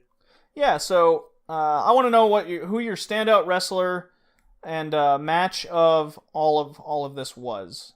Yeah, and I This actually isn't have an WWE. interesting This is everything. everything. Okay, well, the one I'm going to choose is actually in WWE, and I have to go with the debut of Ronda Rousey. She just stood out to me. Very impressive. What she pulled off was just very impressive. She's a renowned MMA fighter. I think now she's established herself as a wrestler to definitely keep your eye on. She has a bright future ahead of her, and what she pulled off at Wrestlemania was very impressive. It gave me match of the night, and at the same time, Ronda Rousey definitely showed that she can hang. So she's my, I guess, the standout wrestler for the weekend. And as far as the match is concerned, I would have to go with it's either between Aleister Black and Cien Almas from NXT. I believe you can agree on that one. Mm-hmm. And the main events later on, just for the storytelling alone, between Champa and Gargano. That was just some good stuff. Yeah, it's those almost two a flip matches, a coin type of thing. Yeah. Yeah, just amazing stuff. I was a real happy wrestling fan watching NXT Take Over, and it looked great. Can't really disagree with you there. I just had a little bit of more exposure, and I was just more into New Japan the last couple weeks. They did have 2 pay-per-views after all. Will Ospreay was my wrestler of the weekend and the last couple weeks. He's just blown my mind with his movesets, his performances, his promos. Like, he is the best title holder currently with the most momentum, as I take it. The match was the Golden Lovers and Young Bucks match. As well, if you listened to us earlier, I went into great detail over that one. Nice. It's been a long time since I've seen a tag match unfold like that, with the amount of talent inside. I gotta say, one last tidbit here is the Young Bucks continue to just really up their game in 2018. I feel like they're really diverging from just simple spot monkeys to in-ring storytelling tag team machines. Absolutely. They just continue to evolve. I'm quite impressed, and Ring of Honor is getting much better. They're kind of slowly going away from just every match being spot fests and you just kick out and etc. etc. They're telling a lot more stories in the ring and getting more programs built than just what they have done in the past. Right. Time for the big announcement. Excellent. Yeah, been taking a lot of feedback and suggestions from the community, and starting at episode 50, so the very next Red Leaf Retrocast episode that comes out, that's expected to be the anime episode coming up this weekend of recording. There will be live Twitch streams of each podcast episode going forward on my end, with with integration of the audience as we record. So that should be something new. I've listened to that. I've pretty much got it all set up. So head on over to @BowlingJD on Twitch. That's most of Red Leaf Retrocast. Everything social media between Twitter, Instagram, and Twitch. So that's all consistent. So definitely follow me on Twitch and the Red Leaf Retrocast and set those alerts for podcasts. The podcasts are usually recorded on Sunday afternoons. The WrestleCast is a little bit more sporadic based on events and coverage. Probably be more or less a Monday night thing, I feel, going forward, barring scheduling issues. So look forward to all the Sunday afternoon stuff. While there might be a slight change in audio going forward, I do have a new program. It's not just Audacity anymore. So hopefully there will be an increase in audio quality overall. Got some new techniques going. Got some sound drops I'm making to go along with a more consistent format for each episode.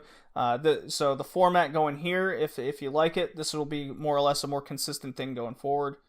And I hope you like what you've seen here today, and I hope you look forward to what is in store for the future of Red Leaf Retrocast. Rad, I'd like to hear some last minute plugs and thoughts over the cast going forward. Yeah, absolutely. That was a hell of an announcement. Definitely looking forward to see where your channel is headed, JD. It sounds like a lot of good stuff. Last minute plugs. Guys, you can find me on Twitter, Rad083. I cover both pro wrestling and retro gaming content. Same thing for my YouTube. You can find me, Rad0. Again, pro wrestling and retro gaming content. Definitely have plans to be a little bit more active. Have plans to integrate maybe unboxings for action figures and whatnot. Huge toy collector for the wrestling fans that are listening to this. I have one hell of a collection for WWE Basics and Elites, so definitely check that out. There you go. Excellent. So this has been the Red Leaf Retrocast, episode 49, Wrestlecast episode 2. It's been a long one, but not as long as I thought it was going to be. We actually made some good time. That could have easily been like a 5-hour cast. Easily enough. So you can find the cast at Twitch Bowling JD starting in the next episode. I will then upload those Twitch videos to my own personal YouTube page just for extra, just another place to find it. You can find the podcast itself, iTunes, Google Play, Stitcher Smart Radio, TuneIn, plethora of other places. Definitely subscribe, send emails. That's in the description below. You can send Twitter DMs, hit me up on Twitter, Instagram, whatever. Just ask questions if you have any. I have been getting you guys' feedback. I hope I'm listening to and taking the best advice there is. I have also been getting hate mail, but I'm not going to read them here. Nothing. Wow. No hate mail yet on the Wrestling Cast, luckily enough. A lot of people seem to agree, and since nobody watches indie wrestling but me and you, it seems I think we're in the clear. That's great. So yeah, this was episode 2. I hope you guys had a good time, and look forward to the next one. I guess that'd be probably the beginning of May, once a lot of all these other pay-per-views go over again. So thanks.